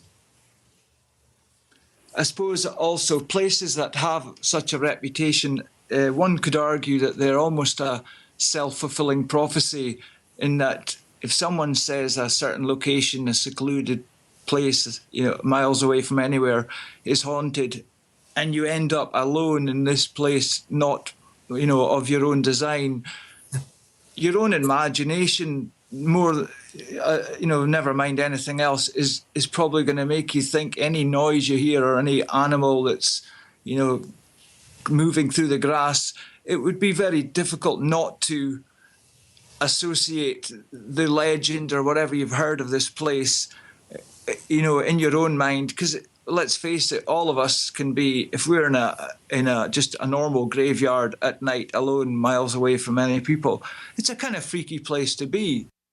You can also be spooked. We have Goggs Mackay as our guest co-host. Chris O'Brien's on special assignment. More with Robert Robinson on the other side. You're in the Paracast.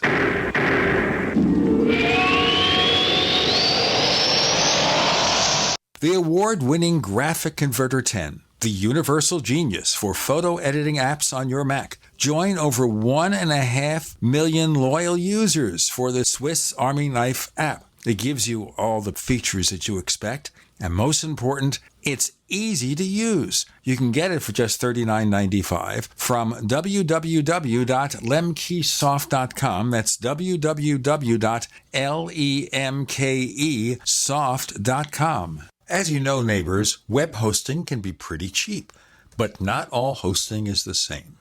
DreamHost wins Best of Awards year after year.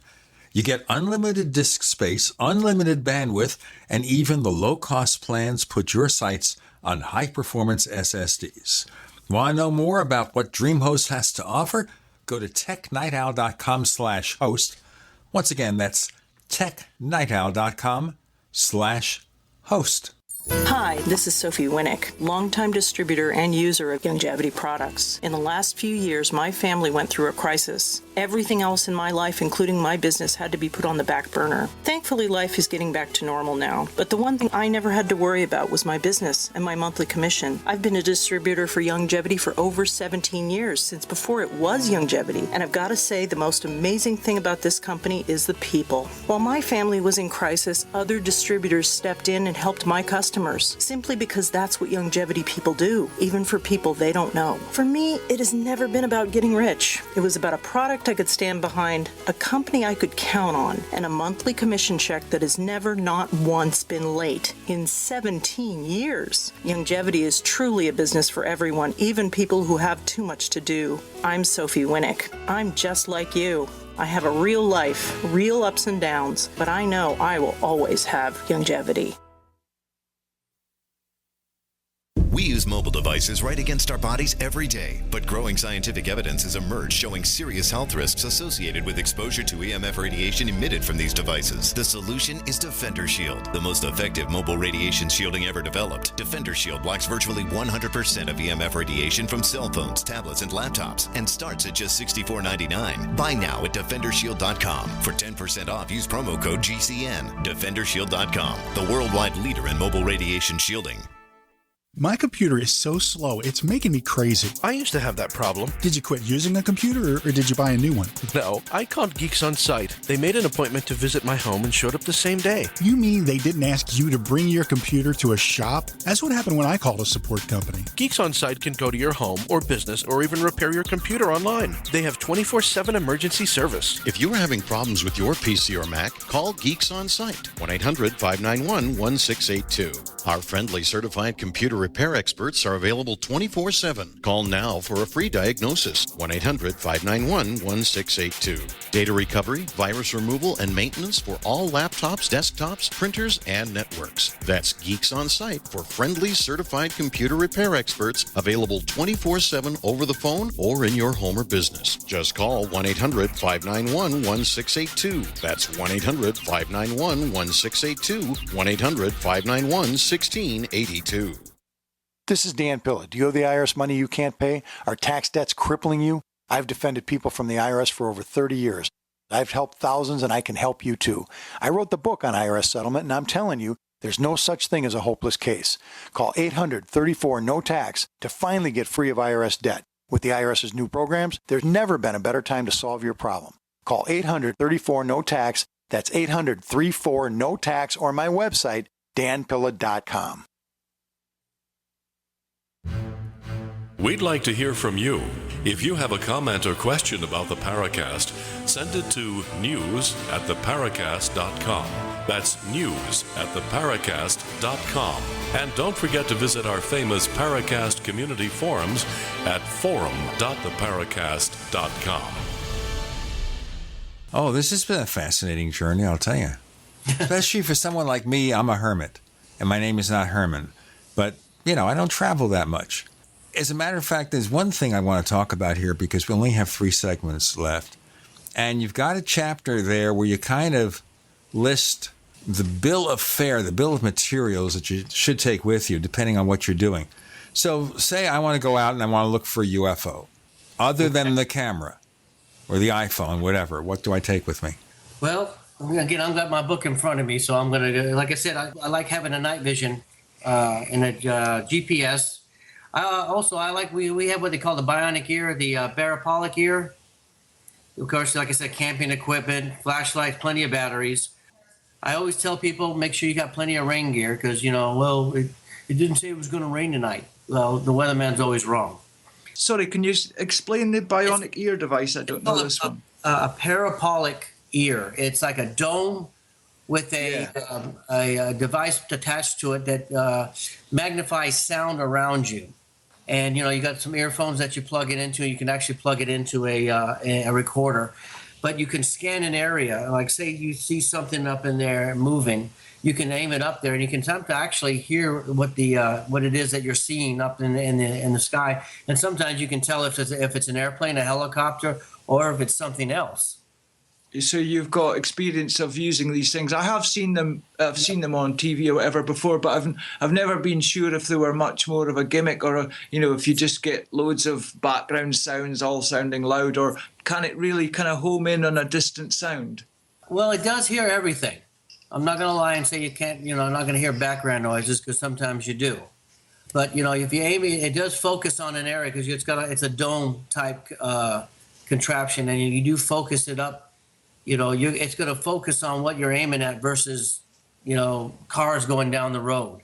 But you will hear other things out. In fact, you hear the person next to you talking. And, we always tell each other whenever you're using that to be careful, talking around the person, because unfortunately you can actually cause some damage to their eardrums if you, making really loud noises around them. Yeah, so Robert, the bionic ear device, this parabolic kind of sound antenna, I take it you're mentioning that this is specifically for Bigfoot hunting, is it? Because people quite often say that they claim that they've recorded sounds of Bigfoot. Is that kind of where you're going with that? Actually, we've taken it on ghost hunts.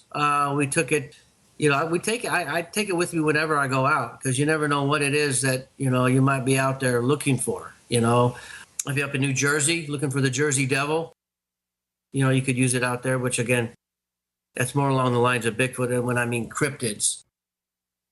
But now, the Jersey Devil always impressed me as more of a tourist trap kind of thing. Well, unfortunately, Ivan T. Sanderson wrote that it's exactly what he thought it was. He doesn't think there was anything out there. And I'm a big Ivan T. Sanderson fan, but I've been up to the Pine Barrens, and that's a pretty big, huge area up there. I don't think people realize New Jersey has a lot of wooded area. We only think of New Jersey where they have the oil refineries. Yes. There are stories of people seeing something out there. I mean, is it a Bigfoot? Maybe. It's hard to say. But most people have reported seeing these things with, it has wings, and it does, that looks kind of lizard-like. My wife, she just walked by. I could hear it in the background, kind of said, "Oh, those are just stories." I grew up next to Jersey. Yeah, all right. So, but there are still a lot of stories coming out that there's something out there, and that is a pretty big, huge area out there. Can you tell us more about which places you've maybe gone ghost hunting in? Anything interesting ever happened? Robert Robinson. Well, we've been to a lot of jails here in Florida. We went to an old building up in North Carolina that was supposedly haunted by one of the Rockefellers. Up north in Pennsylvania, we were going to go to Eastern Penitentiary, but that didn't pan out. But my wife found another area. I'm trying to remember what it was. Some house that we went to. It was a bed and breakfast, and it was featured on a bunch of shows in Bucksville. And we stayed there that night. We went ahead and set up cameras, and my wife said she felt like something was pulling her hair that night. But I didn't get anything on camera. Maybe we should bring her in for a couple of minutes. I can pull her in. I'm right there. Hold on. Because she goes with... We have Tracy Robinson join us for a few minutes because she is his co-conspirator. Yeah, that's a good word for her. That's about right. That's right. And therefore, since he's brought you up a couple of times, we wanted to mention your experiences too. What things have you seen or heard in the paranormal that have kind of caught your attention? I got interested when I was 9 years old. My grandfather had committed suicide, and he lived about an hour away from us. We only saw him on holidays, probably twice a year. But he was very, very important in my life. But anyway, there was a phone call about 2:00 in the morning, and I knew what happened. Just the bizarre. I didn't know he had committed suicide, but I knew that he was gone because he had visited me at the end of my bed. He had his cardigan on and everything. So years later, I wanted to see if that was a real experience for me. So I got interested in the paranormal. And I started talking to my sister, and she had asked me why I do what I do. And I said, I told her because Grandpop had visited me, and she says the same thing had happened to her. So, yeah, and she doesn't really make that kind of stuff up. So it kind of validated me, but I still look for crazy stuff. Have you ever gone somewhere with Robert where, it disappointed you? It wasn't what you hoped for? Oh, okay, so everywhere we go, it's never disappointment because he's kind of nuts. If we're looking for a certain thing, we always find, and we don't find it, we always find something else. There's always a backup plan with him. In fact, he'll go, oh, let's try this way, and it's usually he's got something else going on. So, and I'm not quite sure. I usually read in the book and just kind of let it go. And it's never disappointing with him. There was one story when growing up. I think he hit on this a little bit. We were up at the pyramids. Did you hit on that one? Mm-hmm.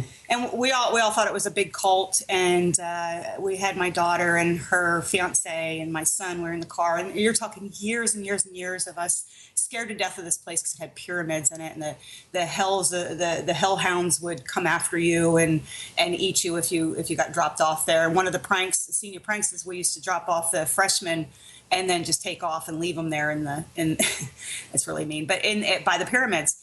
And so this guy decides I'm going to go find out what's really going on with this place. You know what? Let's cliffhanger this, okay? Okay. All right. So, Tracy, what we'll do is we'll continue with this. What really happened in our next segment? We've got Robert and Tracy Robinson. And Gene and Goggs, you're in the Paracast.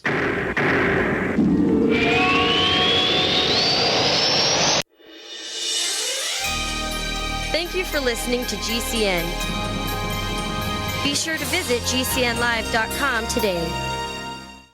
We use mobile devices right against our bodies every day, but growing scientific evidence has emerged showing serious health risks associated with exposure to EMF radiation emitted from these devices. The solution is Defender Shield, the most effective mobile radiation shielding ever developed. Defender Shield blocks virtually 100% of EMF radiation from cell phones, tablets, and laptops, and starts at just $64.99. Buy now at DefenderShield.com. For 10% off, use promo code GCN. DefenderShield.com, the worldwide leader in mobile radiation shielding. Are you worried about how dangerous the world has become? In these days of terrorist attacks, natural disasters, or even a future collapse, you need to be medically prepared to keep your family safe. I'm Joe Alton, MD of store.doomandbloom.net, where you'll find an entire line of uniquely designed medical kits and supplies for when help is not on the way. For everything from individual first aid kits to the ultimate family medical bag, go to store.doomandbloom.net today. That's store.doomandbloom.net. You'll be glad you did. Hi, Peter Vaccaro for ParanormalDate.com. Are you looking for love in all the wrong places? Now you have a chance to change that by signing up for free at ParanormalDate.com. This incredible dating site puts people of like minds together. People who are interested in the strange, the unusual, mysteries, ghosts, UFOs, and the afterlife, and so much more. ParanormalDate.com was developed for you, people seeking a viable alternative to the other dating services. You can join for free by going to ParanormalDate.com, and if you decide you like it and want to connect with people, use the code GEORGE for a substantial discount. Mark Rawlings, president of ParanormalDate.com, says so many people hunger to share their experiences about the paranormal, the unexplainable, or the afterlife, and so much more, and this is the source for them to meet and share that common interest. So sign up for free at ParanormalDate.com, ParanormalDate.com, and use the code GEORGE if you decide to connect with someone you like. Are you worried about your mom or dad living alone in their house? Hi, I'm Joan London. Listen, I know how difficult it is to find senior care for someone you love. That's why I recommend a free service called A Place for Mom. They are the nation's largest senior living referral service. Call A Place for Mom today. To receive free information on senior living communities in your area, call A Place for Mom at 1-800-704-6182. A Place for Mom offers free one-on-one advice from local advisors and a personalized list of senior living communities you can visit. If you have questions about senior care for your mom or dad, there's a place for answers, A Place for Mom. Call A Place for Mom in the next 10 minutes to get your free ebook on financing senior care as well as free information on senior living communities in your area. Call 1-800-704-6182. That's 1-800-704-6182. Dangerous blood clot device alert. If you or a loved one had an IVC filter placed to prevent blood clots from traveling to your heart or lungs and suffered an injury, you may be entitled to substantial financial compensation. The FDA warns that IVC filters may cause serious complications, such as heart or lung damage, internal bleeding, and even death. These dangerous blood clot devices can break, and the metal fragments can travel to your heart or lungs, causing serious injuries. If you or a loved one suffered organ damage or other injuries from an IVC filter, you may be entitled to substantial financial compensation. Act now. Time is limited to file a claim. For a free consultation and free information, call Injury Help Desk at 800-478-1507. 800-478-1507. 800-478-1507. This is an advertisement. Paid non-attorney spokesperson. InjuryHelpDesk.com is responsible for this advertisement. Principal office, Las Vegas, Nevada.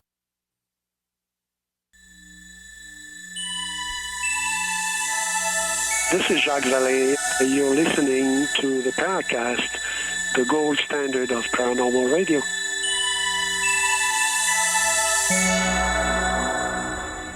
It's a worldwide show here. Goggs in Scotland, Tracy and Robert in Florida. Gene, we never reveal where I am. It's a shack somewhere under the bowels of the earth in Mesa, Arizona. Tracy, you were telling us a story. Okay, the story I was telling you about was the pyramids in Pennsylvania. The Bucksville pyramids. The Bucksville, yes. Right, where is that again? It's in Bucks County, Upper Bucks County. I used to live near there. I used to live in Chester County. Oh, yeah, sure. I know Chester County. Not very well, but I know where it is. Do you want me to continue? Oh, yeah. Okay, so where was I? Oh, so we drive up. I had explained all of this to him. I've got the kids in the car. But they weren't kids. They're adults at this time. And he goes, that's it. We're going to figure out what's going on. It was a Sunday, and he pulls in. And he walks into the building and, calmly walks back out again. And he's waving to us to come out. And we're like, no, we're not coming out. You're going to have us all killed. It's not going to happen. And here he had gone in, and it was a church. It was just a church, and they were having service, and they invited us to come and walk around the grounds and get to talk to them and actually meet the hound hell, which rolled over on his belly and had me rub her.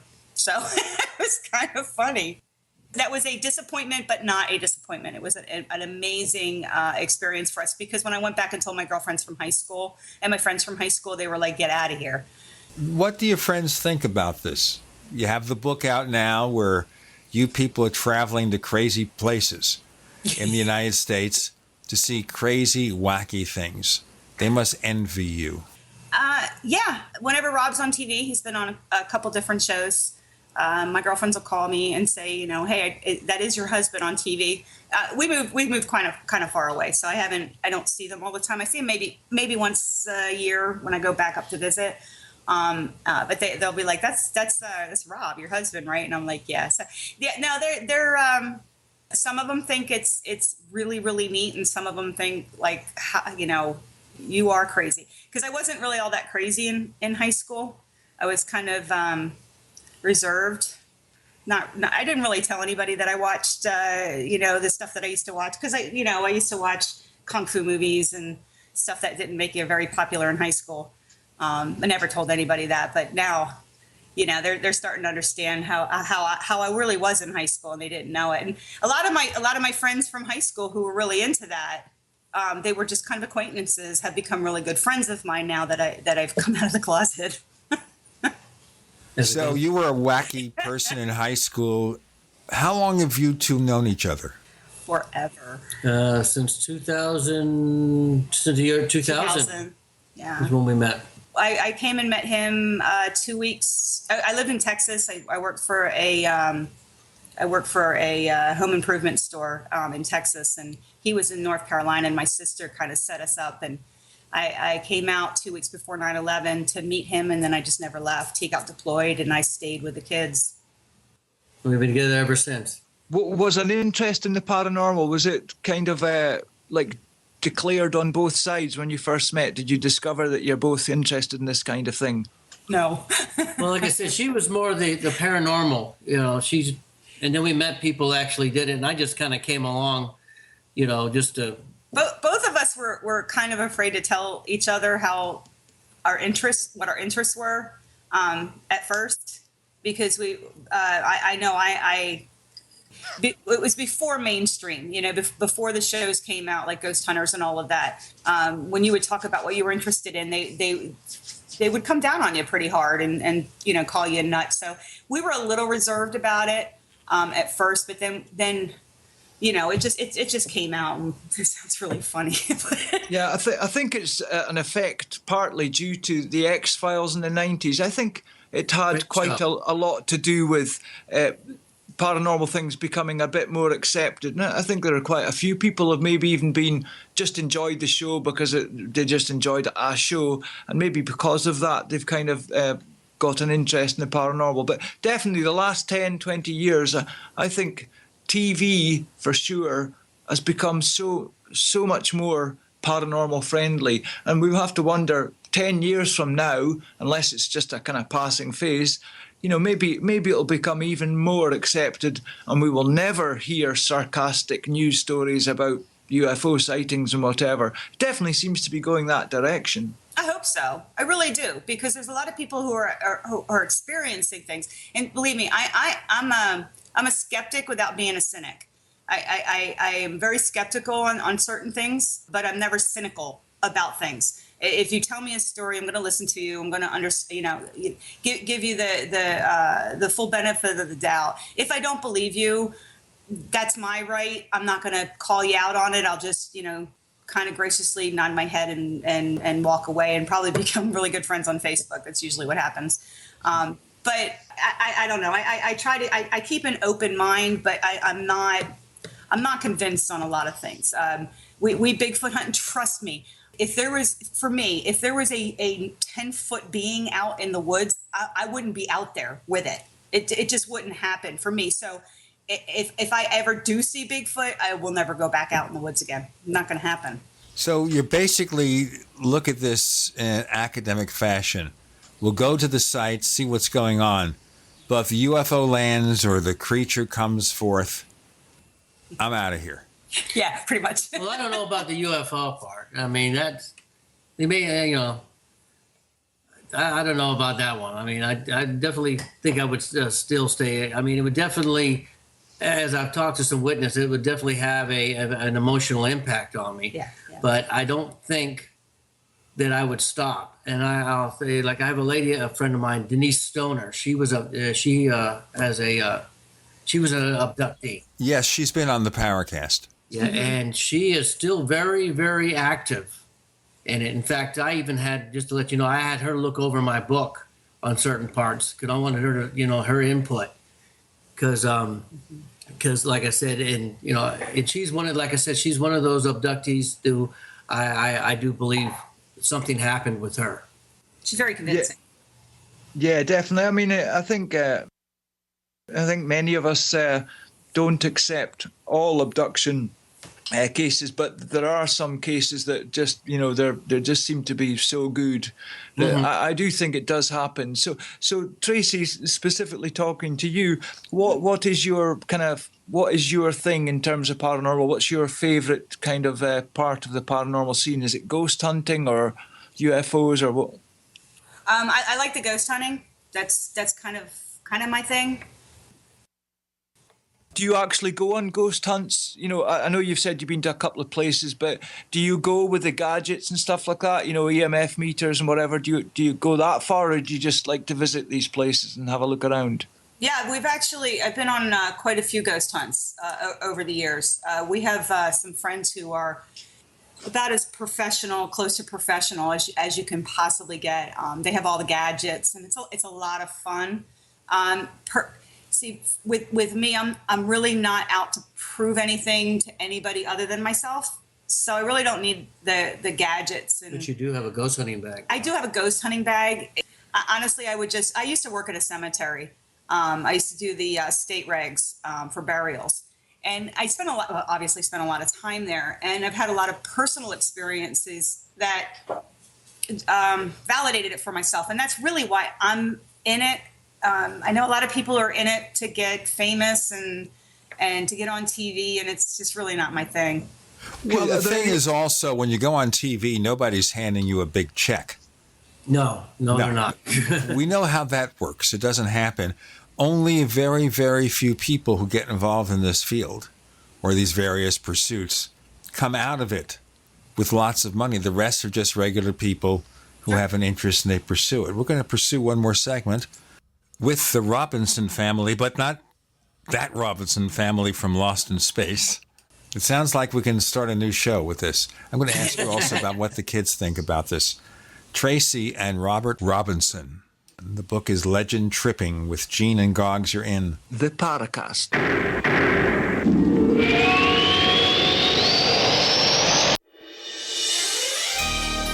Thank you for listening to GCN.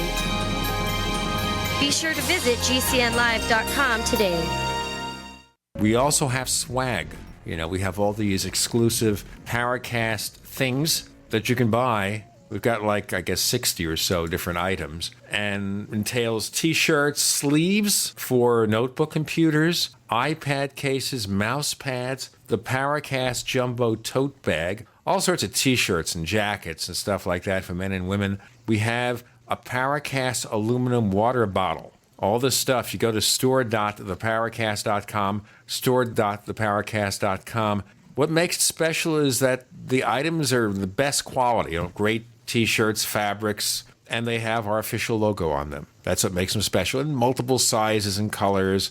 We even have stuff for children, stuff for women, stuff for men. We have all sorts of sizes, like small up to X large. A lot of good stuff. That's the swag from the Paracast. You go to store.theparacast.com, stop by, and take a shopping tour. There is an affordable alternative to the high cost of healthcare that offers freedom from insurance while providing compliance with the Obamacare individual mandate. Imagine having access to quality, affordable healthcare that allows you the freedom to choose your doctor and hospital. Members can share up to 100% of necessary medical expenses, including some alternative treatments. Find out how you and your family can contain healthcare costs without giving up your freedom. Go to libertyoncall.org. That's libertyoncall.org.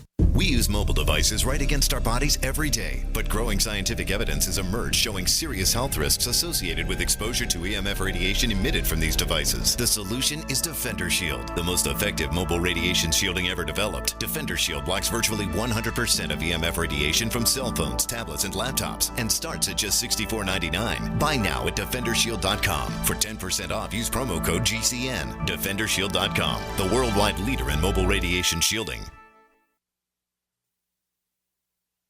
This is Rick Ossick, president of Famous Footwear. Our company is working together with the March of Dimes through March for Babies to raise money and awareness about the serious problem of premature birth in the U.S. As a business leader, I know that babies born very sick or too soon cost businesses billions of dollars each year, in addition to the emotional stress on employees and their families. That's why Famous Footwear is committed to raising funds to improve the health of moms and babies everywhere. Won't you please join us in the March for Babies? Start a team today at marchforbabies.org.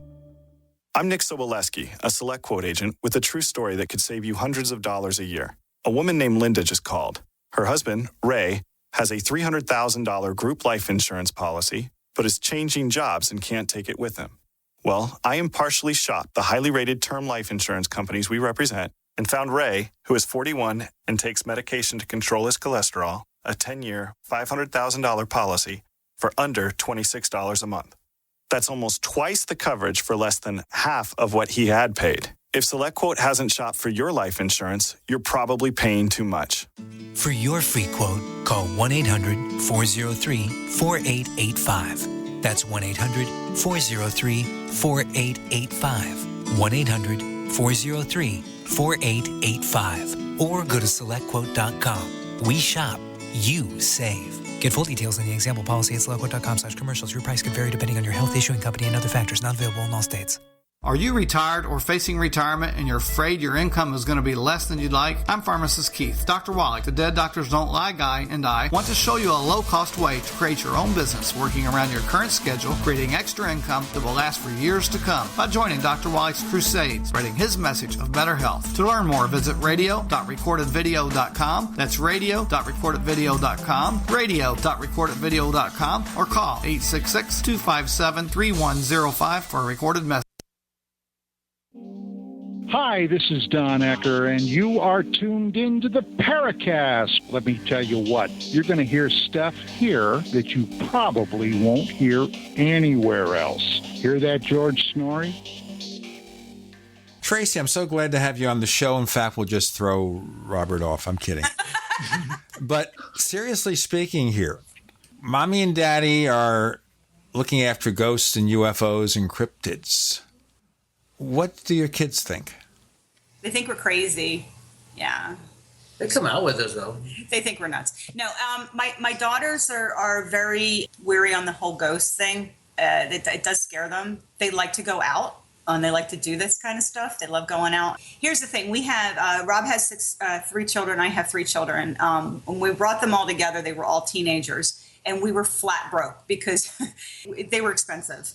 We had to figure out things to do with them that wouldn't cost too much money, and keep them safe and not behind the video games all the time. So we just figured what better way to do it than to introduce them to our weird world and keep them out of trouble. So it worked. And the kids do. They liked it. They really liked coming out with us. And it brought them together, too, as step siblings. What kind of vehicle do you have to have for 6 kids? Although, of course, some are grown now and they don't go out with you. A Ford Expedition. Filled with all sorts of goodies. We end up having to put stuff on top of the roof sometimes when we go out. You're not going to be like Mitt Romney, who put his dog on the roof. No, nothing like that. I can't get over that story. I am sorry. That gets us into the political realm, but I can't get over it. Do you ever take a pet with you? Do you have pets? We had heard and read some stories where animals are very sensitive. Yeah. So we did go ahead and we have brought our dog Kelly out with us a couple times just to kind of see what. And there's been a couple times when she's been really scared of things that we didn't know what was out there. Well, in fact, over at the where we go Bigfoot hunting, I'm not sure if I can mention the name or not. One of the houses that we do stay at, she has dogs out there that will start to literally shake. Now, these are police dogs that she has, and they will start shaking whenever she feels that there's a Bigfoot in the area or a Sasquatch in the area. So a dog that's trained not to be scared is scared. Yeah. Yes. I have just a small tale on that line of talking. Just very recently, due to work, I was doing a course on a Saturday, and during a break, I happened to overhear the course instructor was talking to a gamekeeper. He was the head gamekeeper from a very nice classic Scottish castle called 5e Castle. It's about 50 miles from where I live. It has a number of ghosts associated with it, which you can look up on the internet. But as soon as I heard the word ghost, I literally walked over and kind of said, sorry, I couldn't help overhearing, da-da-da. But anyway, so this gamekeeper, the course instructor had asked him, so, are there any ghosts there, or have you seen anything? And this gamekeeper happened to say that while he's not into ghosts or paranormal at all, he said that outside one of the rooms where supposedly a green lady has been seen many, many times, he swears that his dogs, his hunting dogs, whatever, 2 of them, every single time will stop there and stare into this from outside. And he said that, when there's no one there, they don't do it anywhere else but that same place. They act so, because people like gamekeepers, they know their dogs very well. In all circumstances, and he said they act differently. And he's tried to kind of debunk it himself, thinking, is there anything that looks like another animal? I don't know, a cat? Is there anything, maybe a high-pitched sound humans can't hear, anything? But he can't find the reason. But he just says, so I'm not into this, but my dogs act weirdly every time they're in view of this place where supposedly this ghost is seen. So I think having you guys being able to take, or even trying to take an animal out, I think it sounds great, because we know various animals can see a little bit more into the visible spectrum of light. I believe that some insects can maybe see in ultraviolet, birds can see in ultraviolet, and we know that, say, for instance, dogs can hear a far greater range of frequencies of sound. So there's every reason to believe that they can detect things that we can't. Well, there's another thing that dogs can detect that very few people even broach is the smell. Just the sense of smell. You know how you are in an area that could possibly be haunted, and you get that faint smell of something that's foreign, and it kind of hits you for a second, and then it goes away. Dogs can smell it for like miles. The scent dogs are insane. That's why they use them for tracking. So I think that also has to do with it too. Is a sense of smell with dogs. So, Tracy, where do you have maybe on your mind as possible locations that you'd maybe like to visit and explore in the future that you haven't already been to? Oh no, Scotland. We're definitely Scotland. That's my dream. Edinburgh. Oh yeah, the underground. Yeah, his mother's from Scotland. My family's originally I'm kind of a mutt, but I do have relatives from Scotland also. So, Goggs, you're going to put them up at your home? Let's all meet up and go. I mean, it looks a scary place, and I haven't been there myself yet, but I definitely do want to see that also.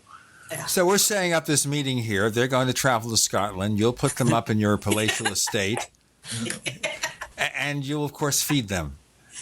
Absolutely. I'll wash their clothes as well. I want haggis. I don't want any haggis. Well, we'll have to shoot one that morning so it's fresh. Go shoot a haggis. You can't shoot a haggis. It's a sheep stomach. I know what it is. Okay. You won't believe how many people that we've actually got with that. It's occasionally maybe working with someone, even from England, and if enough people, Scottish people, tell them that, no, a haggis is a small animal, lives on heather up in the hills, sometimes they start doubting themselves. They go, oh, maybe it is. It's kind of like a Skype. You can really lead them on about this stuff. Yeah. We used to go snipe hunting. I grew up in the woods. The woods are a scary place to be after dark. There's no street lights. I'm not afraid of it. I'm really not afraid of the woods. There's not much that scares me, honestly. I'm just, really, I raised 6 kids. I'm just not afraid of a lot of things. Well, you probably need a rest cure after that. So going out to look for ghosts and UFOs and cryptids, gotta be relaxing after 6 kids. I just had one to deal with here, my wife and I. He lives in Madrid, by the way, now. And he was enough. We quit while we were ahead. And I know different people can handle things like that. My late brother had 4 kids. So that's how it goes. Hey, guys, this has been fun. Robert, could you tell our listeners, if you want to know more about the stuff that you do and the stuff you're working on, where do they go? Well, I have a blog called Legend Trippers of America, and my book is available on Amazon, Barnes & Noble, and Books A Million, and at the original. It is published by Adventures Unlimited Press, David Childress's publishing company. And if anybody buys it and they run into me, I'll be more than happy to sign it for it, and I'd love to talk about legend tripping if they have any stories. The book is Legend Tripping, The Ultimate Adventure. You can find us on Twitter. Yes, you can. Look for the Paracast on Twitter. You'll find out what we're doing, and we put up announcements of forthcoming shows over there. You can also find 2 Paracast fan clubs on Facebook. One's a group. One's a community. And according to Facebook regs, you can't merge them because if you do, one has to go away into the wind, to the mist. We also have another radio show for you to listen to. It's called After the Paracast. And what's After the Paracast? It's a wrap-up show. Sometimes we feature special guests. Sometimes we have no idea what we're going to do, but then we sit down and do it, and magic occurs. We never know. To hear that show, you've got to sign up for the Paracast Plus, our subscription service. We also offer a higher audio quality version of this show, higher resolution, commercial free. We kill 41 minutes of network commercials, so you don't have to use the fast forward button. All that plus show transcripts, classic episodes we just debuted, a book that's kind of a biography of Ray Stanford, that he wrote with Chris O'Brien, we have the introductory chapter up. Lots more features coming. To learn more, go to plus.theparacast.com, plus.theparacast.com. The subscription rate, like Mad Magazine used to say, our price, cheap. Thank you both, Robert and Tracy Robinson, for joining us this week on the Paracast. Thank you. Take care. Talk to you guys later. Thank you so much for having us on. We really appreciate it. And it was great talking to both of you.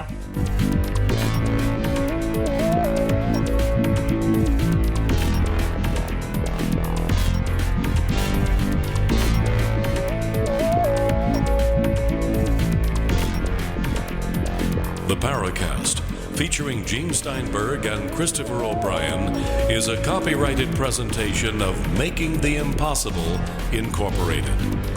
Tune in next week for a new adventure in The Paracast.